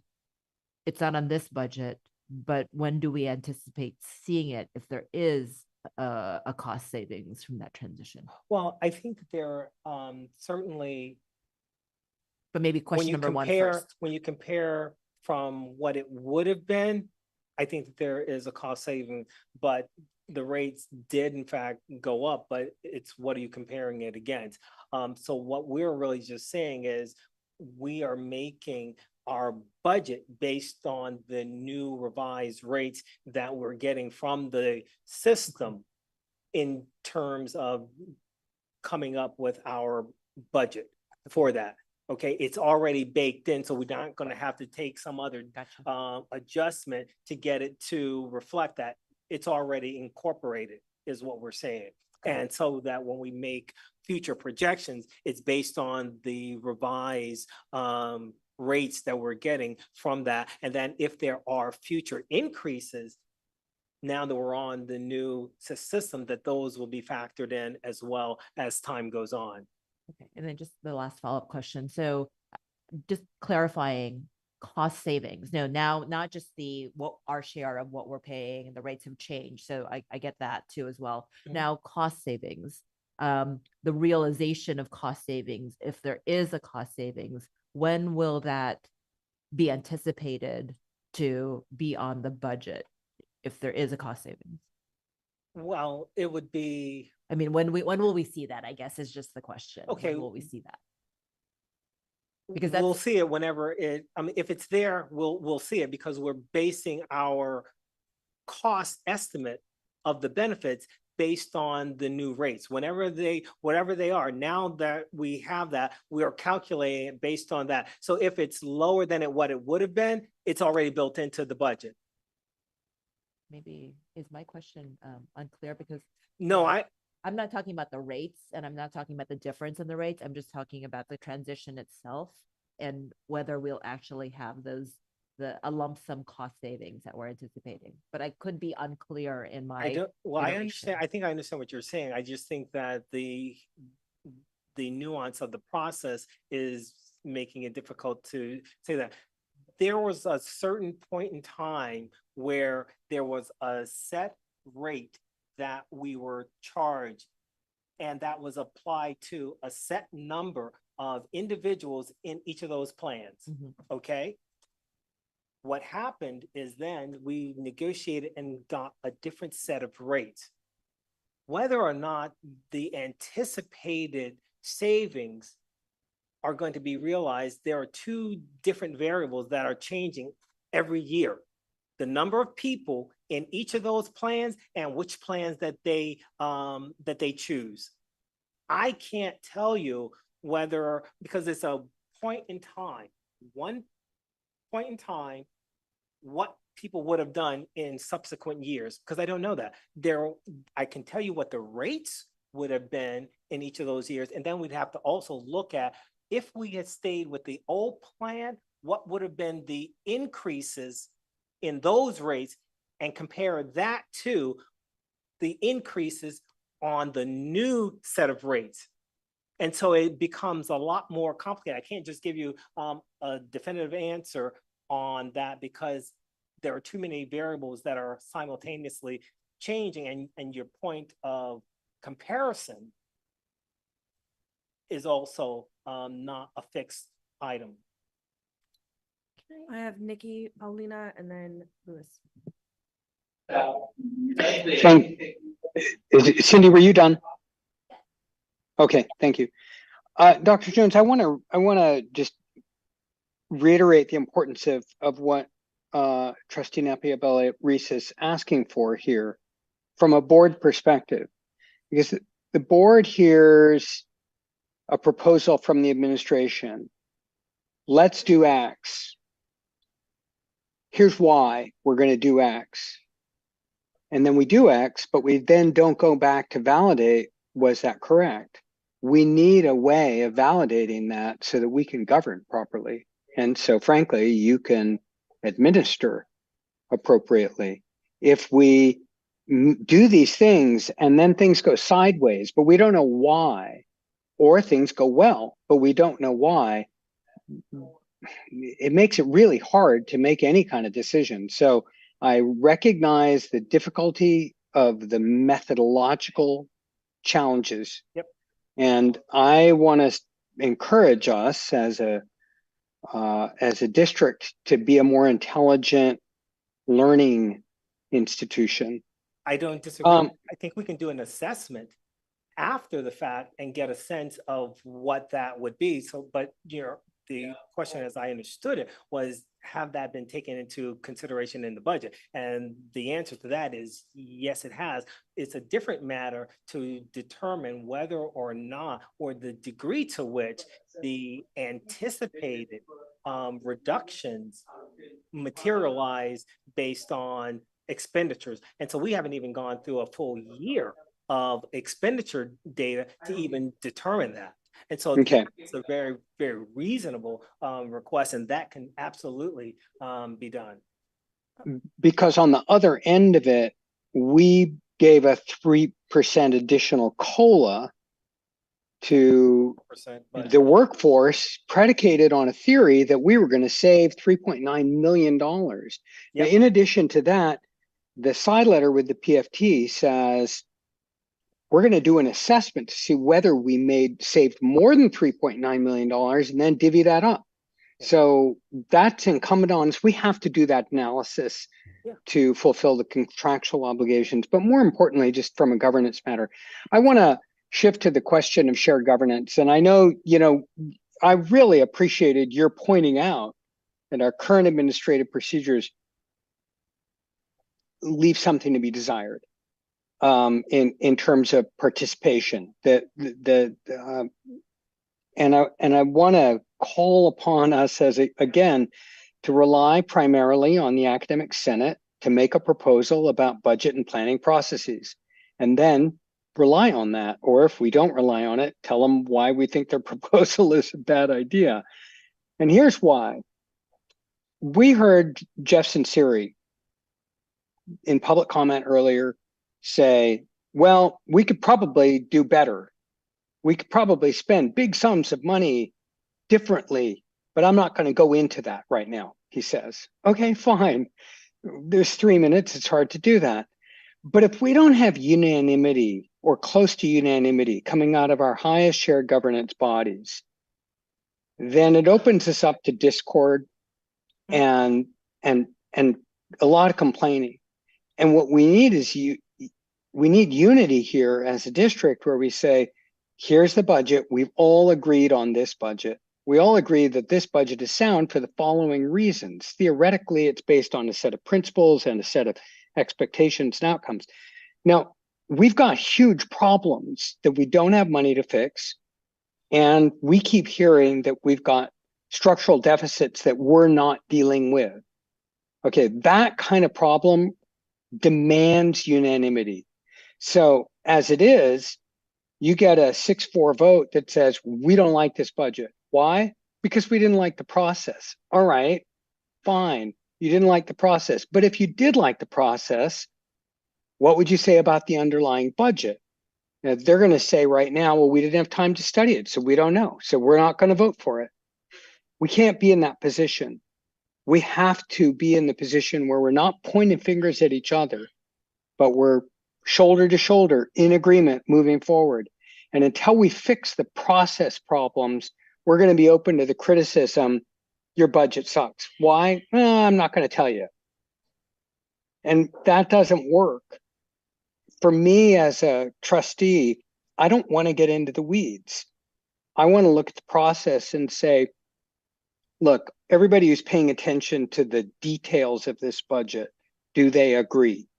If not, why not? But I'm not going to get in and question a particular line item unless it's a huge one. And I'm just not expert enough in the details of it to be able to do it. So I am encouraging us again to go back to the drawing board on this process thing and get it right. And don't come back in a year and say, well, we didn't have time. Because I've been hearing that for way too many years. And frankly, it's just like, I can't govern this way. I don't know how to do this. Anyway, I appreciate your efforts. And I'll end with that. Thank you. Thank you, sir. Thank you, President Polk. Thank you, Dr. Jones, for your presentation. I have a few questions. First, I just wanted to echo Trustee Gonzalez-Yuen's points around participatory governance. I worry that I hear a lot about we couldn't do it again, and we're back to the same situation, trying to approve something quickly because we're up against deadlines. when we could have done something differently this time. We could have brought through a shared governance process, we could have come to a different conclusion and actually had a budget that was approved by the PGC come to the Board of Trustees. Especially when I look at the PGC and realize that the vote was split amongst administration and faculty and staff. You know, that administration voted for, faculty and staff voted against.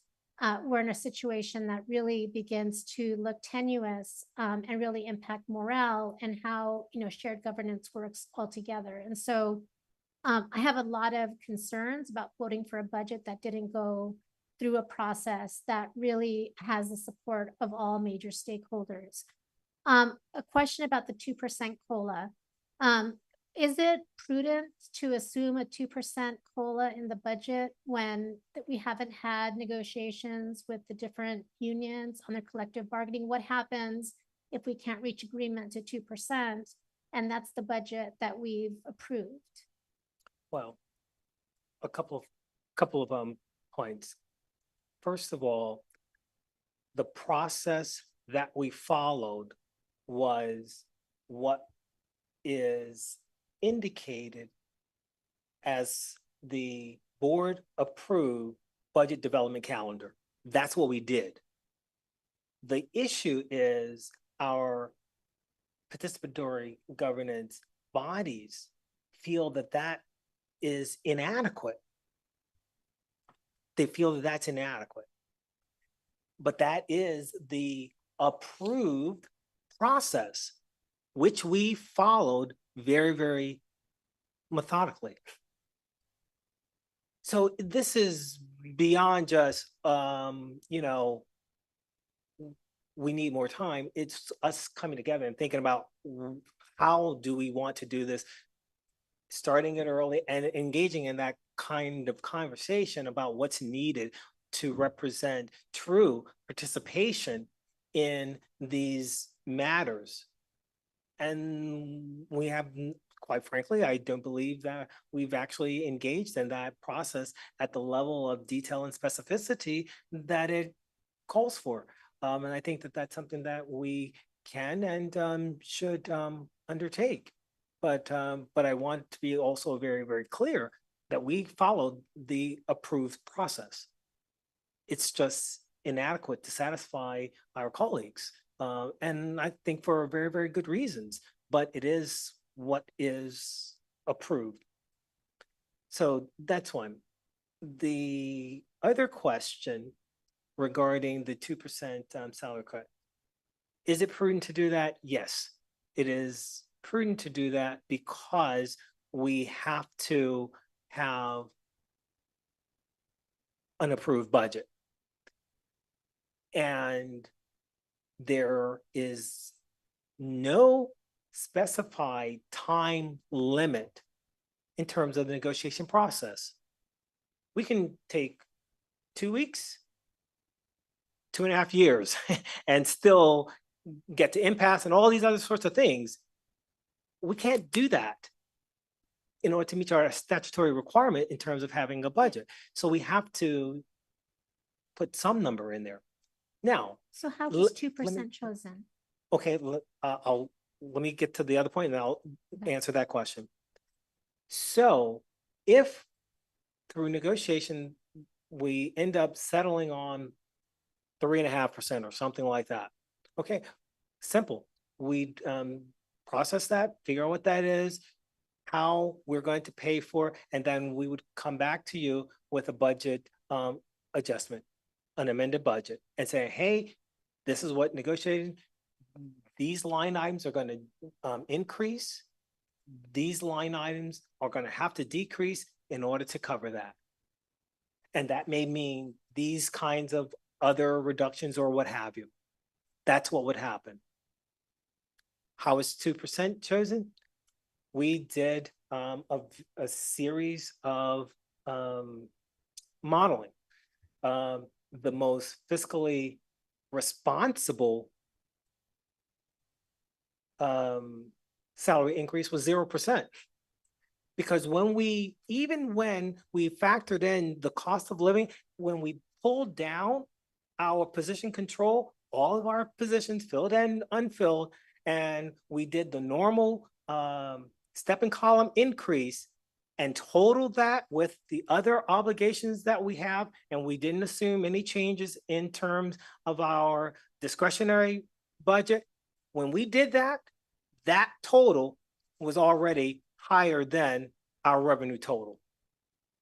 It was already higher than our revenue total. And that was with us not including any COLA, zero. And we're already behind the 8 ball. But because of our salaries being among the lowest and everything, we kicked it around, shared the information with the chancellor, the cabinet, and we discussed it. And we said, well, we can't do zero, but let's see if we can figure out a way to make, and I suppose somewhere between 0 and maybe as high as 3%. And so we settled on 2%. And with that came a commitment from the college presidents that, okay, if we do this, this is what it's going to cost us. And they're going to need to make reductions. And they made cuts to give up vacant positions. They made cuts to their discretionary line items of their budget in order to pay for the 2%. And I'll let them speak for themselves. Most of them found that painful. Dr. Jones, I'm going to go ahead and actually let Dr. McKinley address some of these issues because I think you've been working with them this month. And then we'll go ahead and go to you. And if you have any additional questions, you can go from there. Yep. Thanks. I just wanted to, as I was listening to the conversation, it caused me to think about the way you fund health insurance in the United States is very complex. And we don't have time to go through that. However, what we can do is work with Dr. Jones to get you that number you're asking for. And the way we do that is the rates that we had before we switched to CISC were higher than the rates we had after we switched to CISC. There's no doubt about that. At least $3 million less. Since then, we've had a rate increase with CISC. However, the size of that rate increase is smaller than we would have had we still been on our own. And that's more savings. And we'll be able to show you what those numbers are once all the dust settles, and we have the final numbers, and we know what people are taking what plans because we have open enrollment coming. And once all that's known, then we can give you a crisp number and say, yeah, this is the difference between what it was and what it is today, and what it would have been had we not made the change, and it would be today. And that would be your savings. And I'm very confident there's going to be a considerable amount of money that we would not have had, that we would have had to spend had we not made the change to CISC. Unfortunately, we can't tell you what that number is today. It's not possible.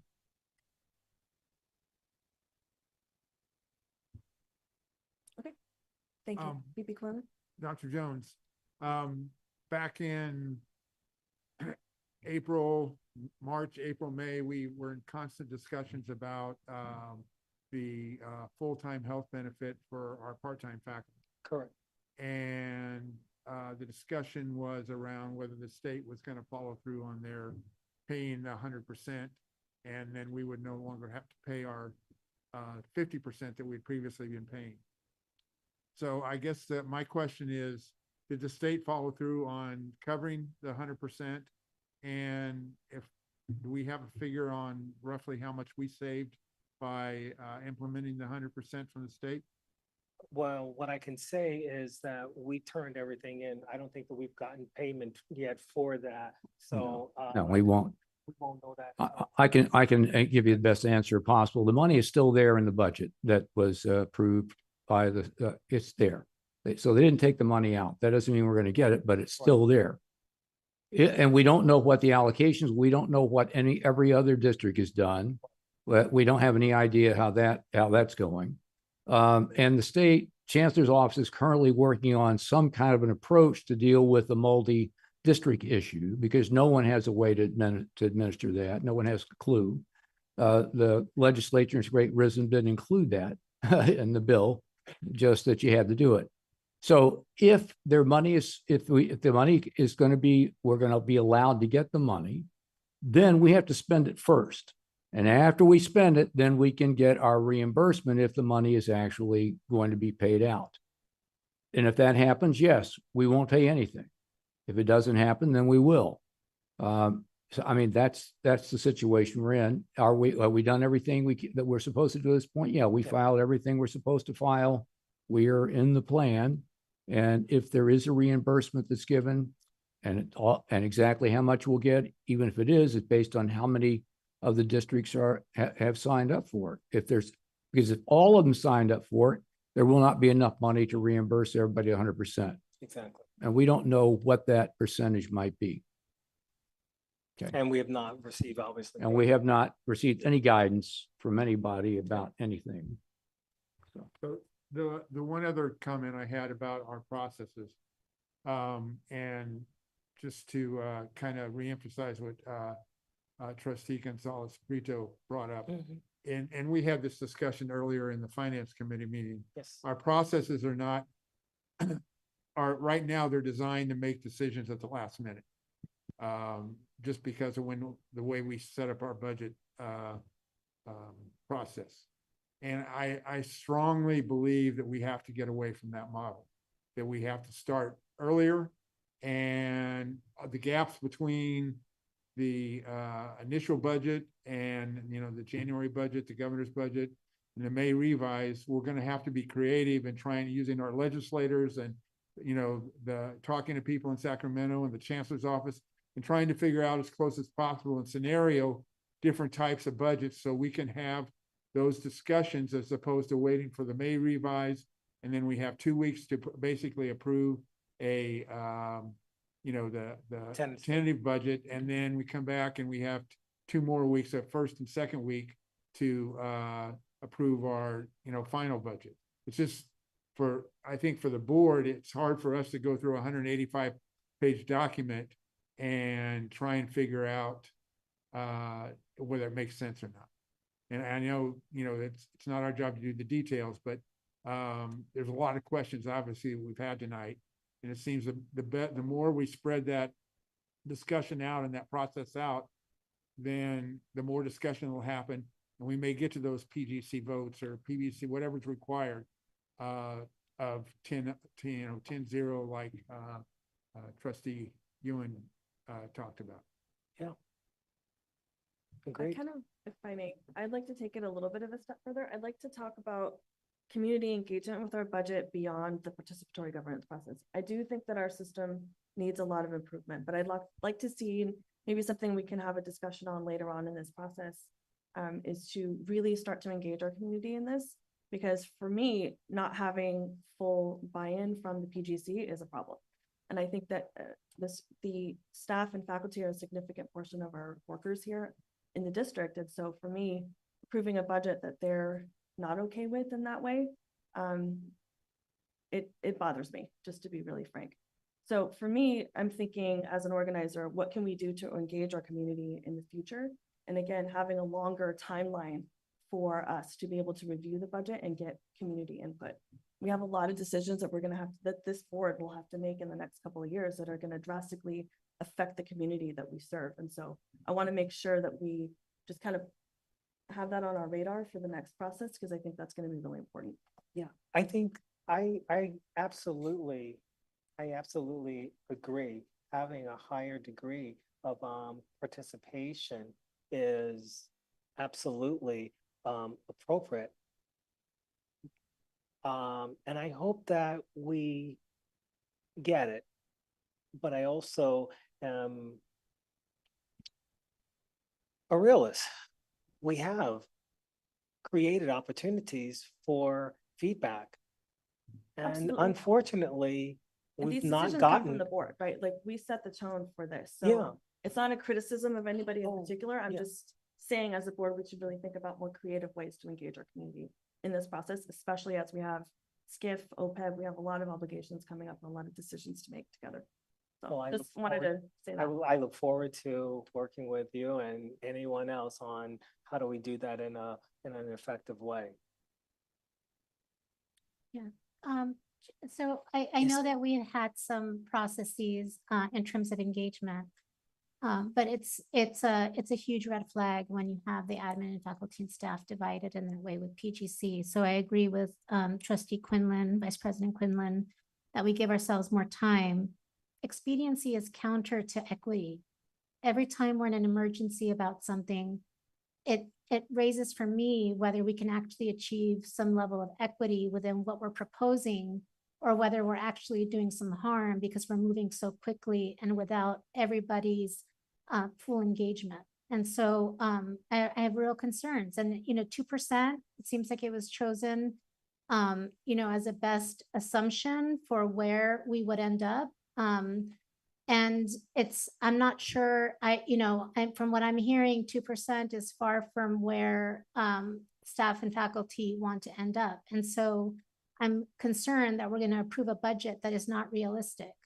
And that to me, I don't know how to support a budget that I don't know is actually reflective of the reality that we're in. Since there seems to be a little bit of confusion around the 2%, Dr. McKinley, do you think you can walk us through that process quickly of how that number was chosen? I know Dr. Jones touched on it a bit, but as I understand it, we have negotiations coming up and that number may or may not change depending on that process. And I want to clarify, that's not a process that the trustees are involved in directly. No, that's right. We have, well, first of all, we have reopeners with both the PFT and SEIU, which were negotiated in our contract. And hopefully you're going to vote to accept the PFT contract this evening. So that, and SEIU, we're hopefully wrapping up a lengthy negotiation session with them, but that's from the previous contract. So the reopener, that we have that, and we have not yet had that discussion with them. The way it works is the way Dr. Jones explained it. You do an approved budget. If they're negotiating, there would always be reopeners, and they often occur after the budget because of the timing that things need to occur would happen after a budget, the final budget is approved. And then if in fact the reopener results in a COLA negotiated with the unions of more than the 2%, then you do an adjusted budget. We did, and folks may not realize this, one of the things that I think President Delphine Polk is talking about, that that we did negotiate in the current contract we have with Local 39, that they would get at least 8.5% of whatever a pass-through of the state COLA. We're going to negotiate with them to see if we can get a concession. It's very simple. See if we can do that based on the financial information that we have. If we're unable to do that, then of course we'll have to do an adjusted budget based on those results and the results of our reopeners with the other two unions. Yeah. That's it. As a follow-up though, we negotiated 8.5% and we're proposing 2%. That seems problematic to me. That's a huge gap. And although we're not involved in negotiations, we are involved in approving a budget that had as an assumption of 2% COLA when we've negotiated 8.5%. To me, that's really problematic.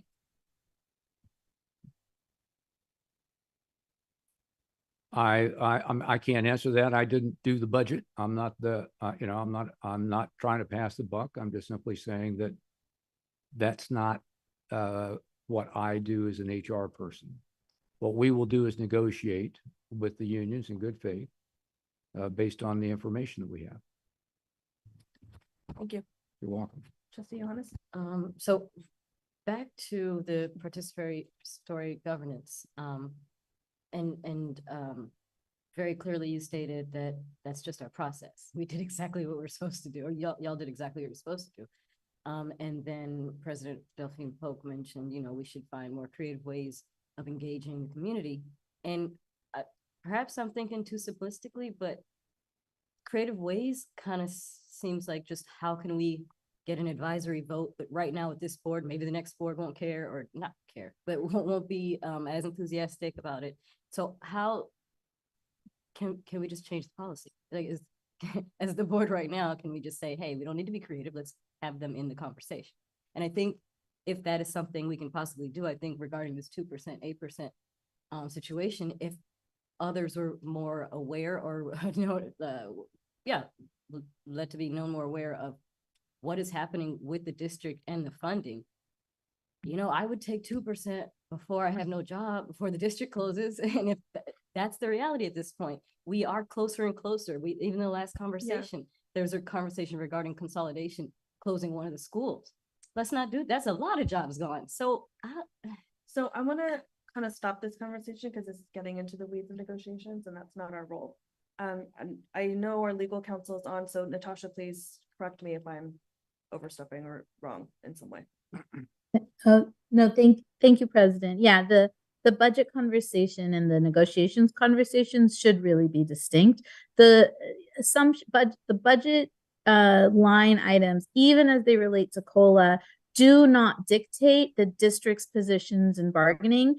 And those are not conversations that are generally held in open session. So, you know, really want to caution board members from misunderstanding what COLA in a budget means and its disconnection from labor negotiations and the district's obligations to negotiate in good faith.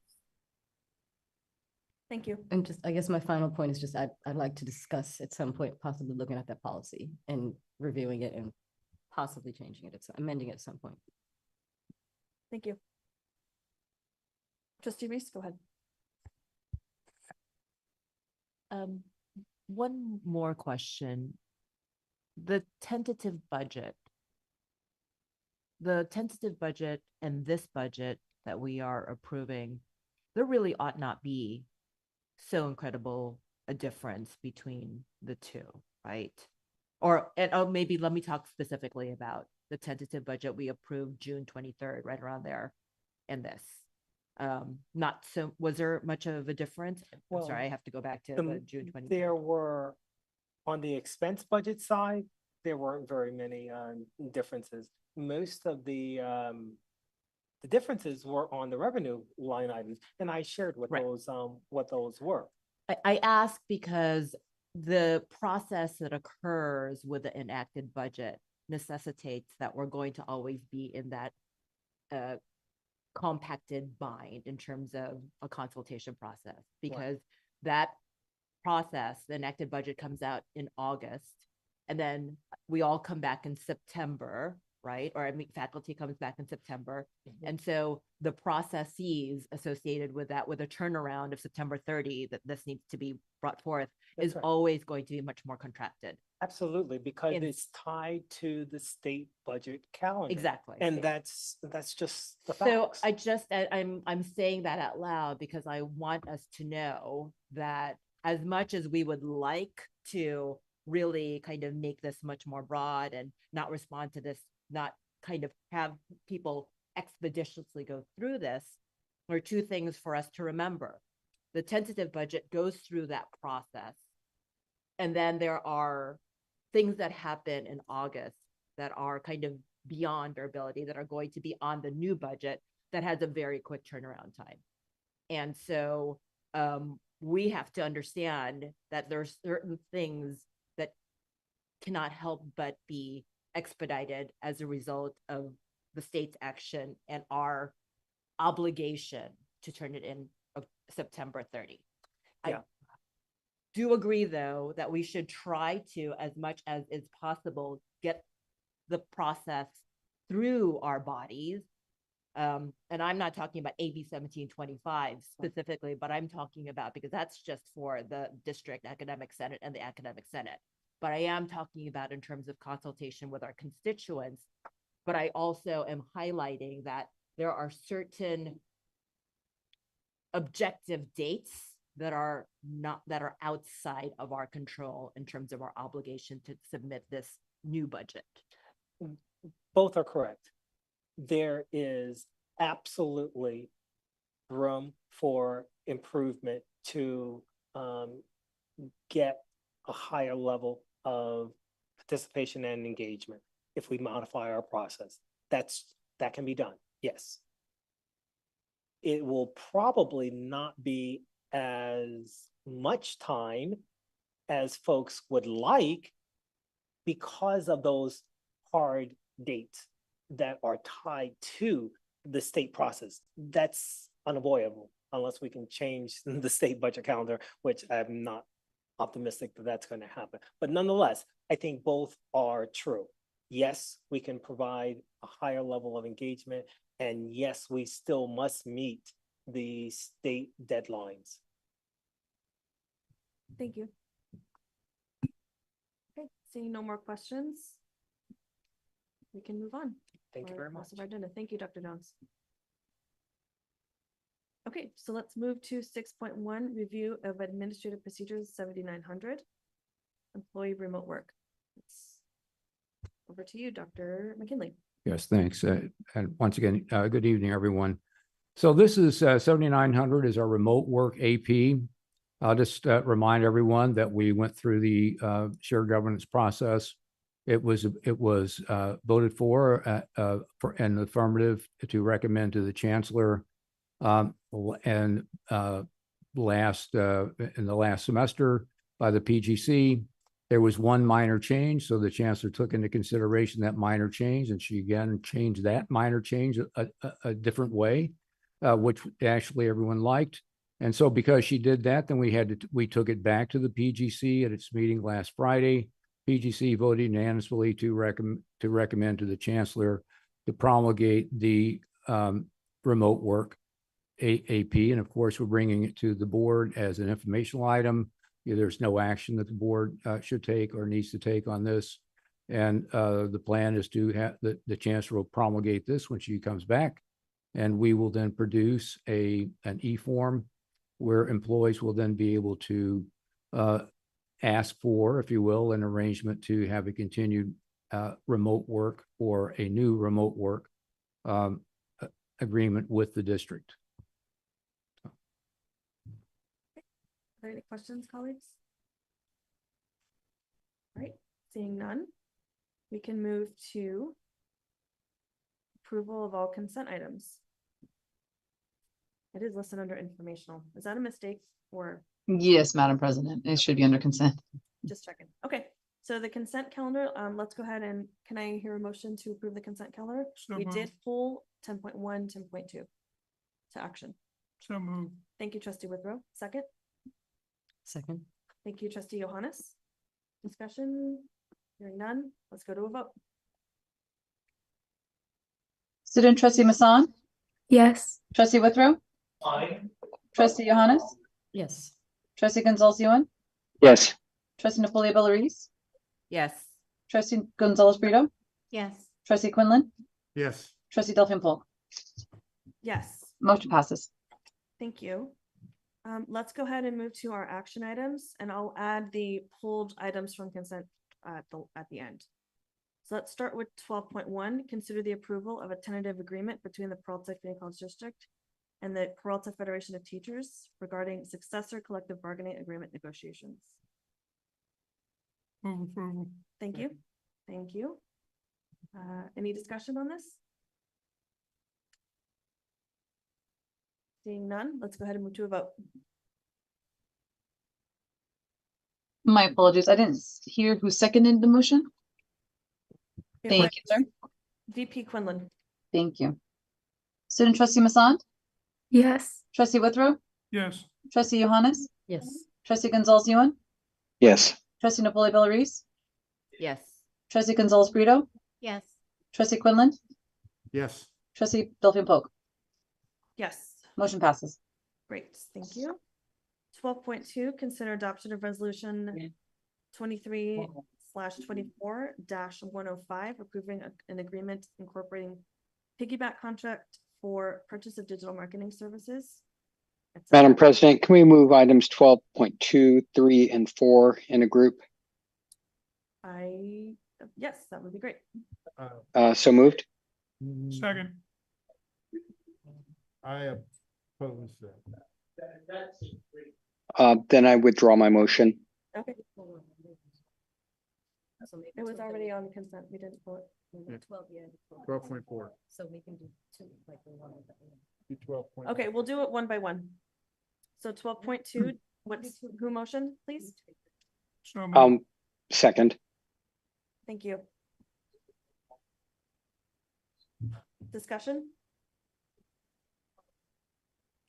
the sake of clarity, we're doing it one at a time. Okay, let's go ahead and move to a vote for 12.2. Student trustee Masson, Yes. trustee Withrow, Yes. trustee Johannes, Yes. trustee Gonzalez Ewan, Yes. trustee Napoli Bellarice, Yes. trustee Gonzalez Brito, Yes. trustee Quinlan, Yes. trustee Delphine Polk. Yes. Motion passes. Thank you. 12.3, consider adoption of resolution number 23/24-106, adopting a categorical exemption under SEQA for the College of Alameda Aviation Complex Modernization Project. Motion, please. Thank you, trustee Withrow. Second. Second. Thank you, VP Quinlan. Discussion? And let's move to a vote. Student trustee Masson, Yes. trustee Withrow, Yes. trustee Johannes, Yes. trustee Gonzalez Ewan, Yes. trustee Napoli Bellarice, Yes. trustee Gonzalez Brito, Yes. trustee Quinlan, Yes. trustee Delphine Polk. Yes. Motion passes. Thank you. Okay, 12.4.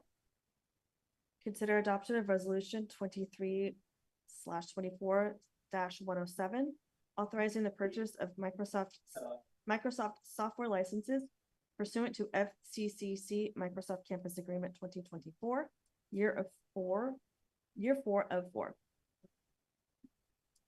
Move approval. Thank you. Thank you. Second by trustee Withrow. Discussion? Seeing none, let's go ahead and move to a vote.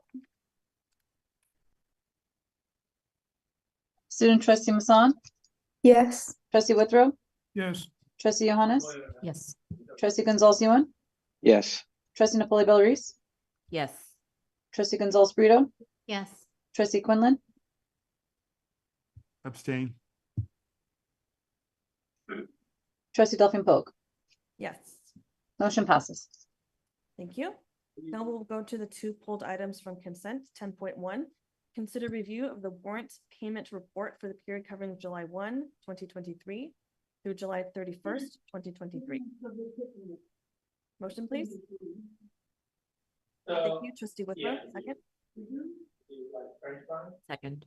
Thank you, trustee Reese. Discussion? Okay, seeing no discussion, let's go ahead and move to a vote. Student trustee Masson, Yes. trustee Withrow, Yes. trustee Johannes, Yes. trustee Gonzalez Ewan, Yes. trustee Napoli Bellarice, Yes. trustee Gonzalez Brito, Yes. trustee Quinlan, Abstain. trustee Delphine Polk. Yes, Motion passes. thank you. And then lastly, trustee Reese has a question. Go ahead, please. And I don't know if this is out of order, but if one of our fellow trustees takes something out of consent, we'd love to know why, if it's something that might be, or that we could learn from. So that's just. So, I have conflict of interest on. Hold all those agenda items. I have conflict of interest on. Thank you, VP Quinlan. We'll go ahead and move to 10.2, consider review of purchase order report for the period covering July 1, 2023 through July 31st, 2023. Moved by trustee Withrow, second. Second. Second by trustee Johannes. Additional discussion? Seeing none, let's move to a vote. Student trustee Masson, Yes. trustee Withrow,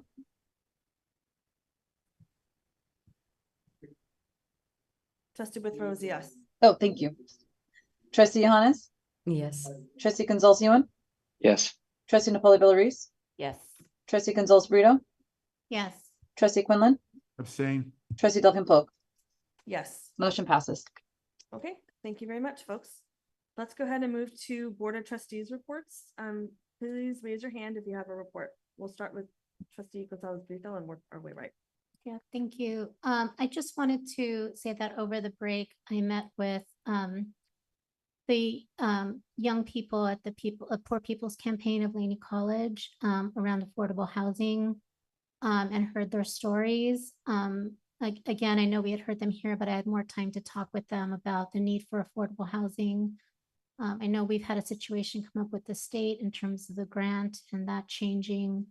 but really hope we can bring this as an item back to the board for discussion about solutions that we can find to the challenges that students are facing. And the last thing is that I also met with the Peralta Retiree Organization, that stands for, and heard their stories about the challenges they're having with the move over to the new healthcare system. I urge, and I know that Dr. McKinley is working really hard to try to resolve these issues. It's just a reminder to us that people's, especially elders who are spending thousands of dollars on their health insurance, on health costs, it just really pushes us to do more. Thank you. Okay, I'll actually start with that as well, Polly.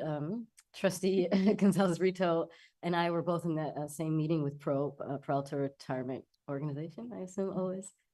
And just ditto what she said. We heard their concerns and understand the concerns, and we're happy that wheels are in motion based on conversations that we've had with in closed session. Secondly, I wanted to add, I met with Coach Beam and a lot of the athletes at Laney College last week in person. It was a great experience. I got to learn about what amazing work that they're doing, some of the challenges that they have both at home and at school.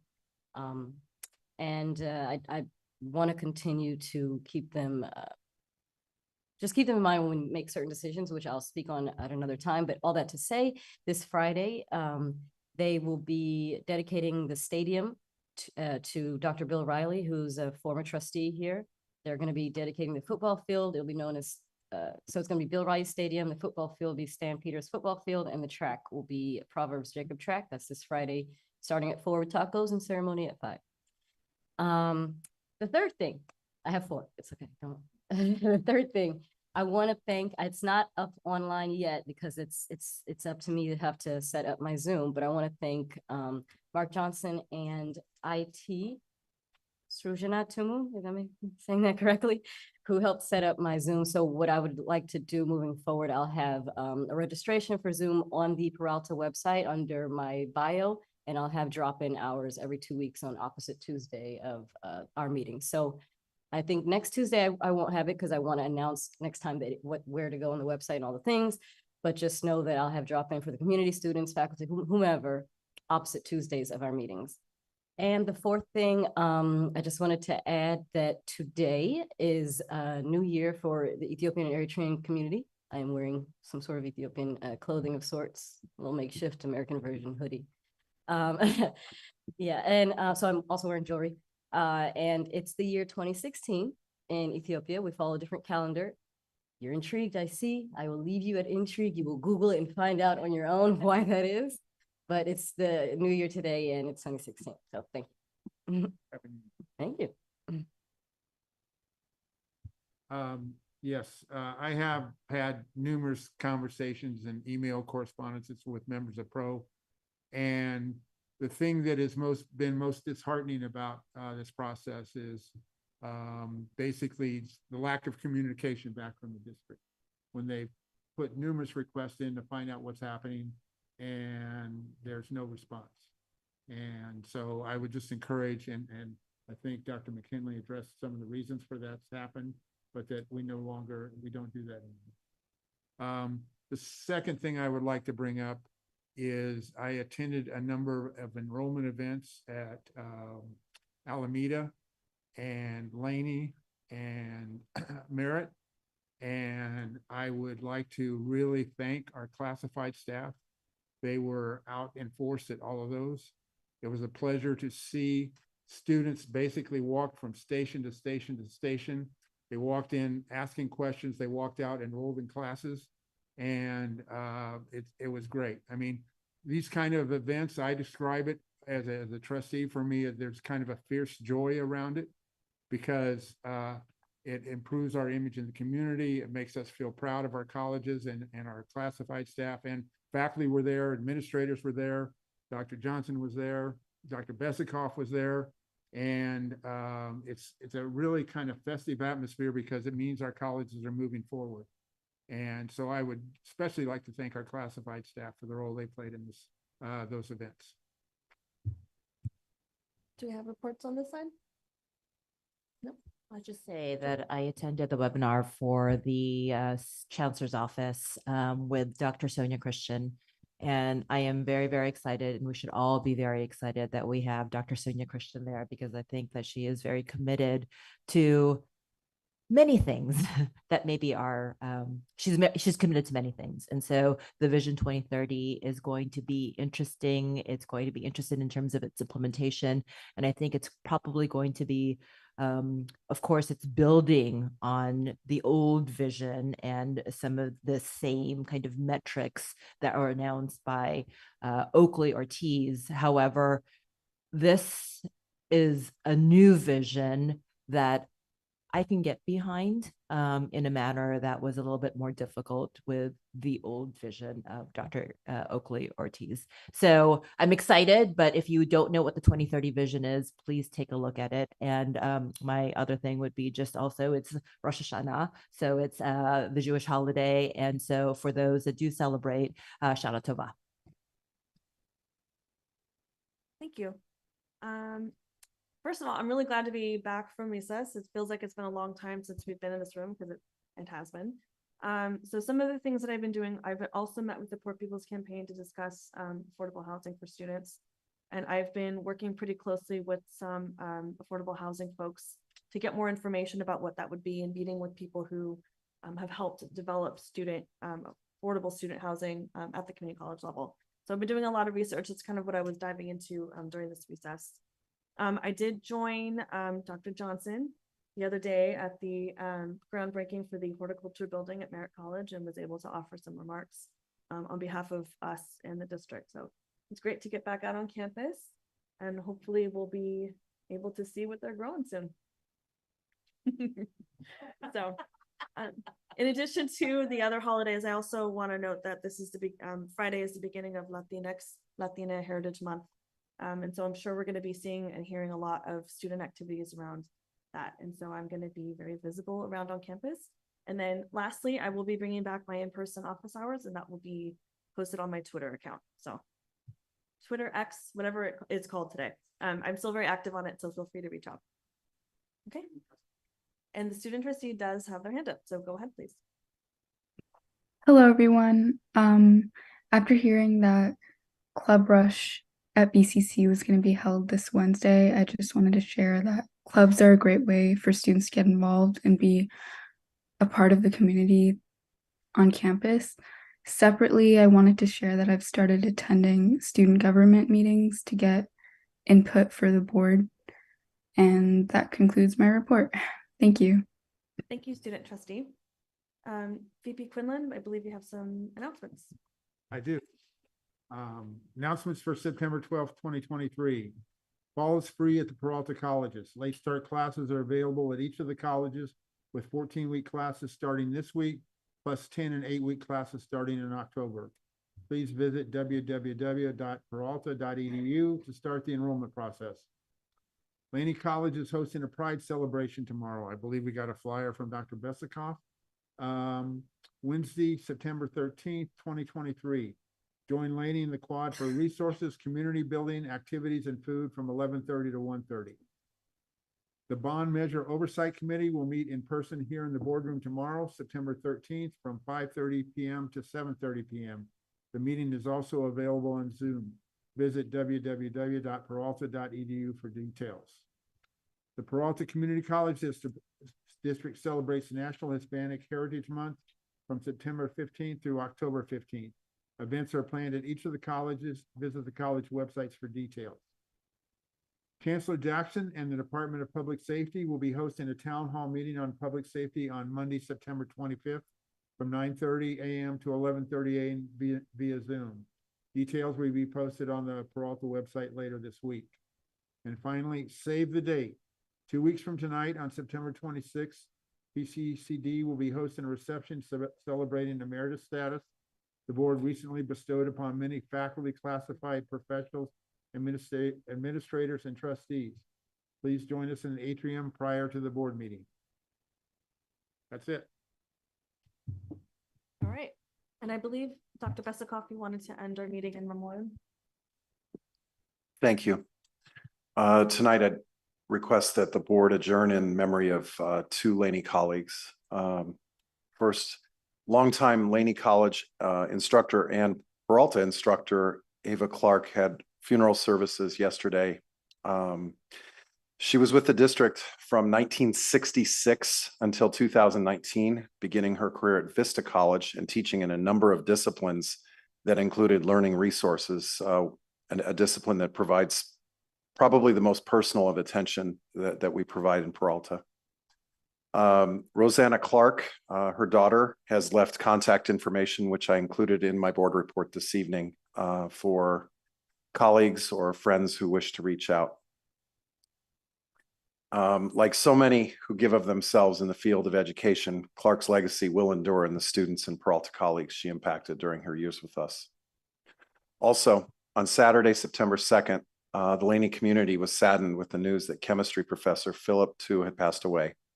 Professor Tu taught in the chemistry department at Laney for nearly 2 decades, with students and colleagues sharing that he was a dependable, valued teacher and colleague, and also remembered as someone who was always willing to help. Often in moments like these, my words don't do it justice, so I'd like to share those of Professor Beltrego, who stated that there were several occasions as a colleague where Philip stepped up and took on additional teaching assignments when we found ourselves short-staffed. Those who had the pleasure of his acquaintance found Philip to be a warm, caring individual. He expressed genuine concern for the well-being of his colleagues, especially for our late department chair, Professor Stephen Corlett, when he was battling cancer. Philip was a serious foodie who frequented the Laney Bistro and enjoyed treating colleagues to lunch at his favorite restaurants. Members of the department were frequently gifted with interesting sweets when he would return from his annual trip to Taiwan. Philip, with his pleasant, humble demeanor, will be missed by the Laney Chemistry Department. Laney College celebrates the lives of these two treasured colleagues, and we dedicate the board report for September 12th, 2023 to their memories, and we request that the board adjourn tonight in their memories. Thank you, Dr. Besikoff. Okay, and with that, we will adjourn. Thank you very much.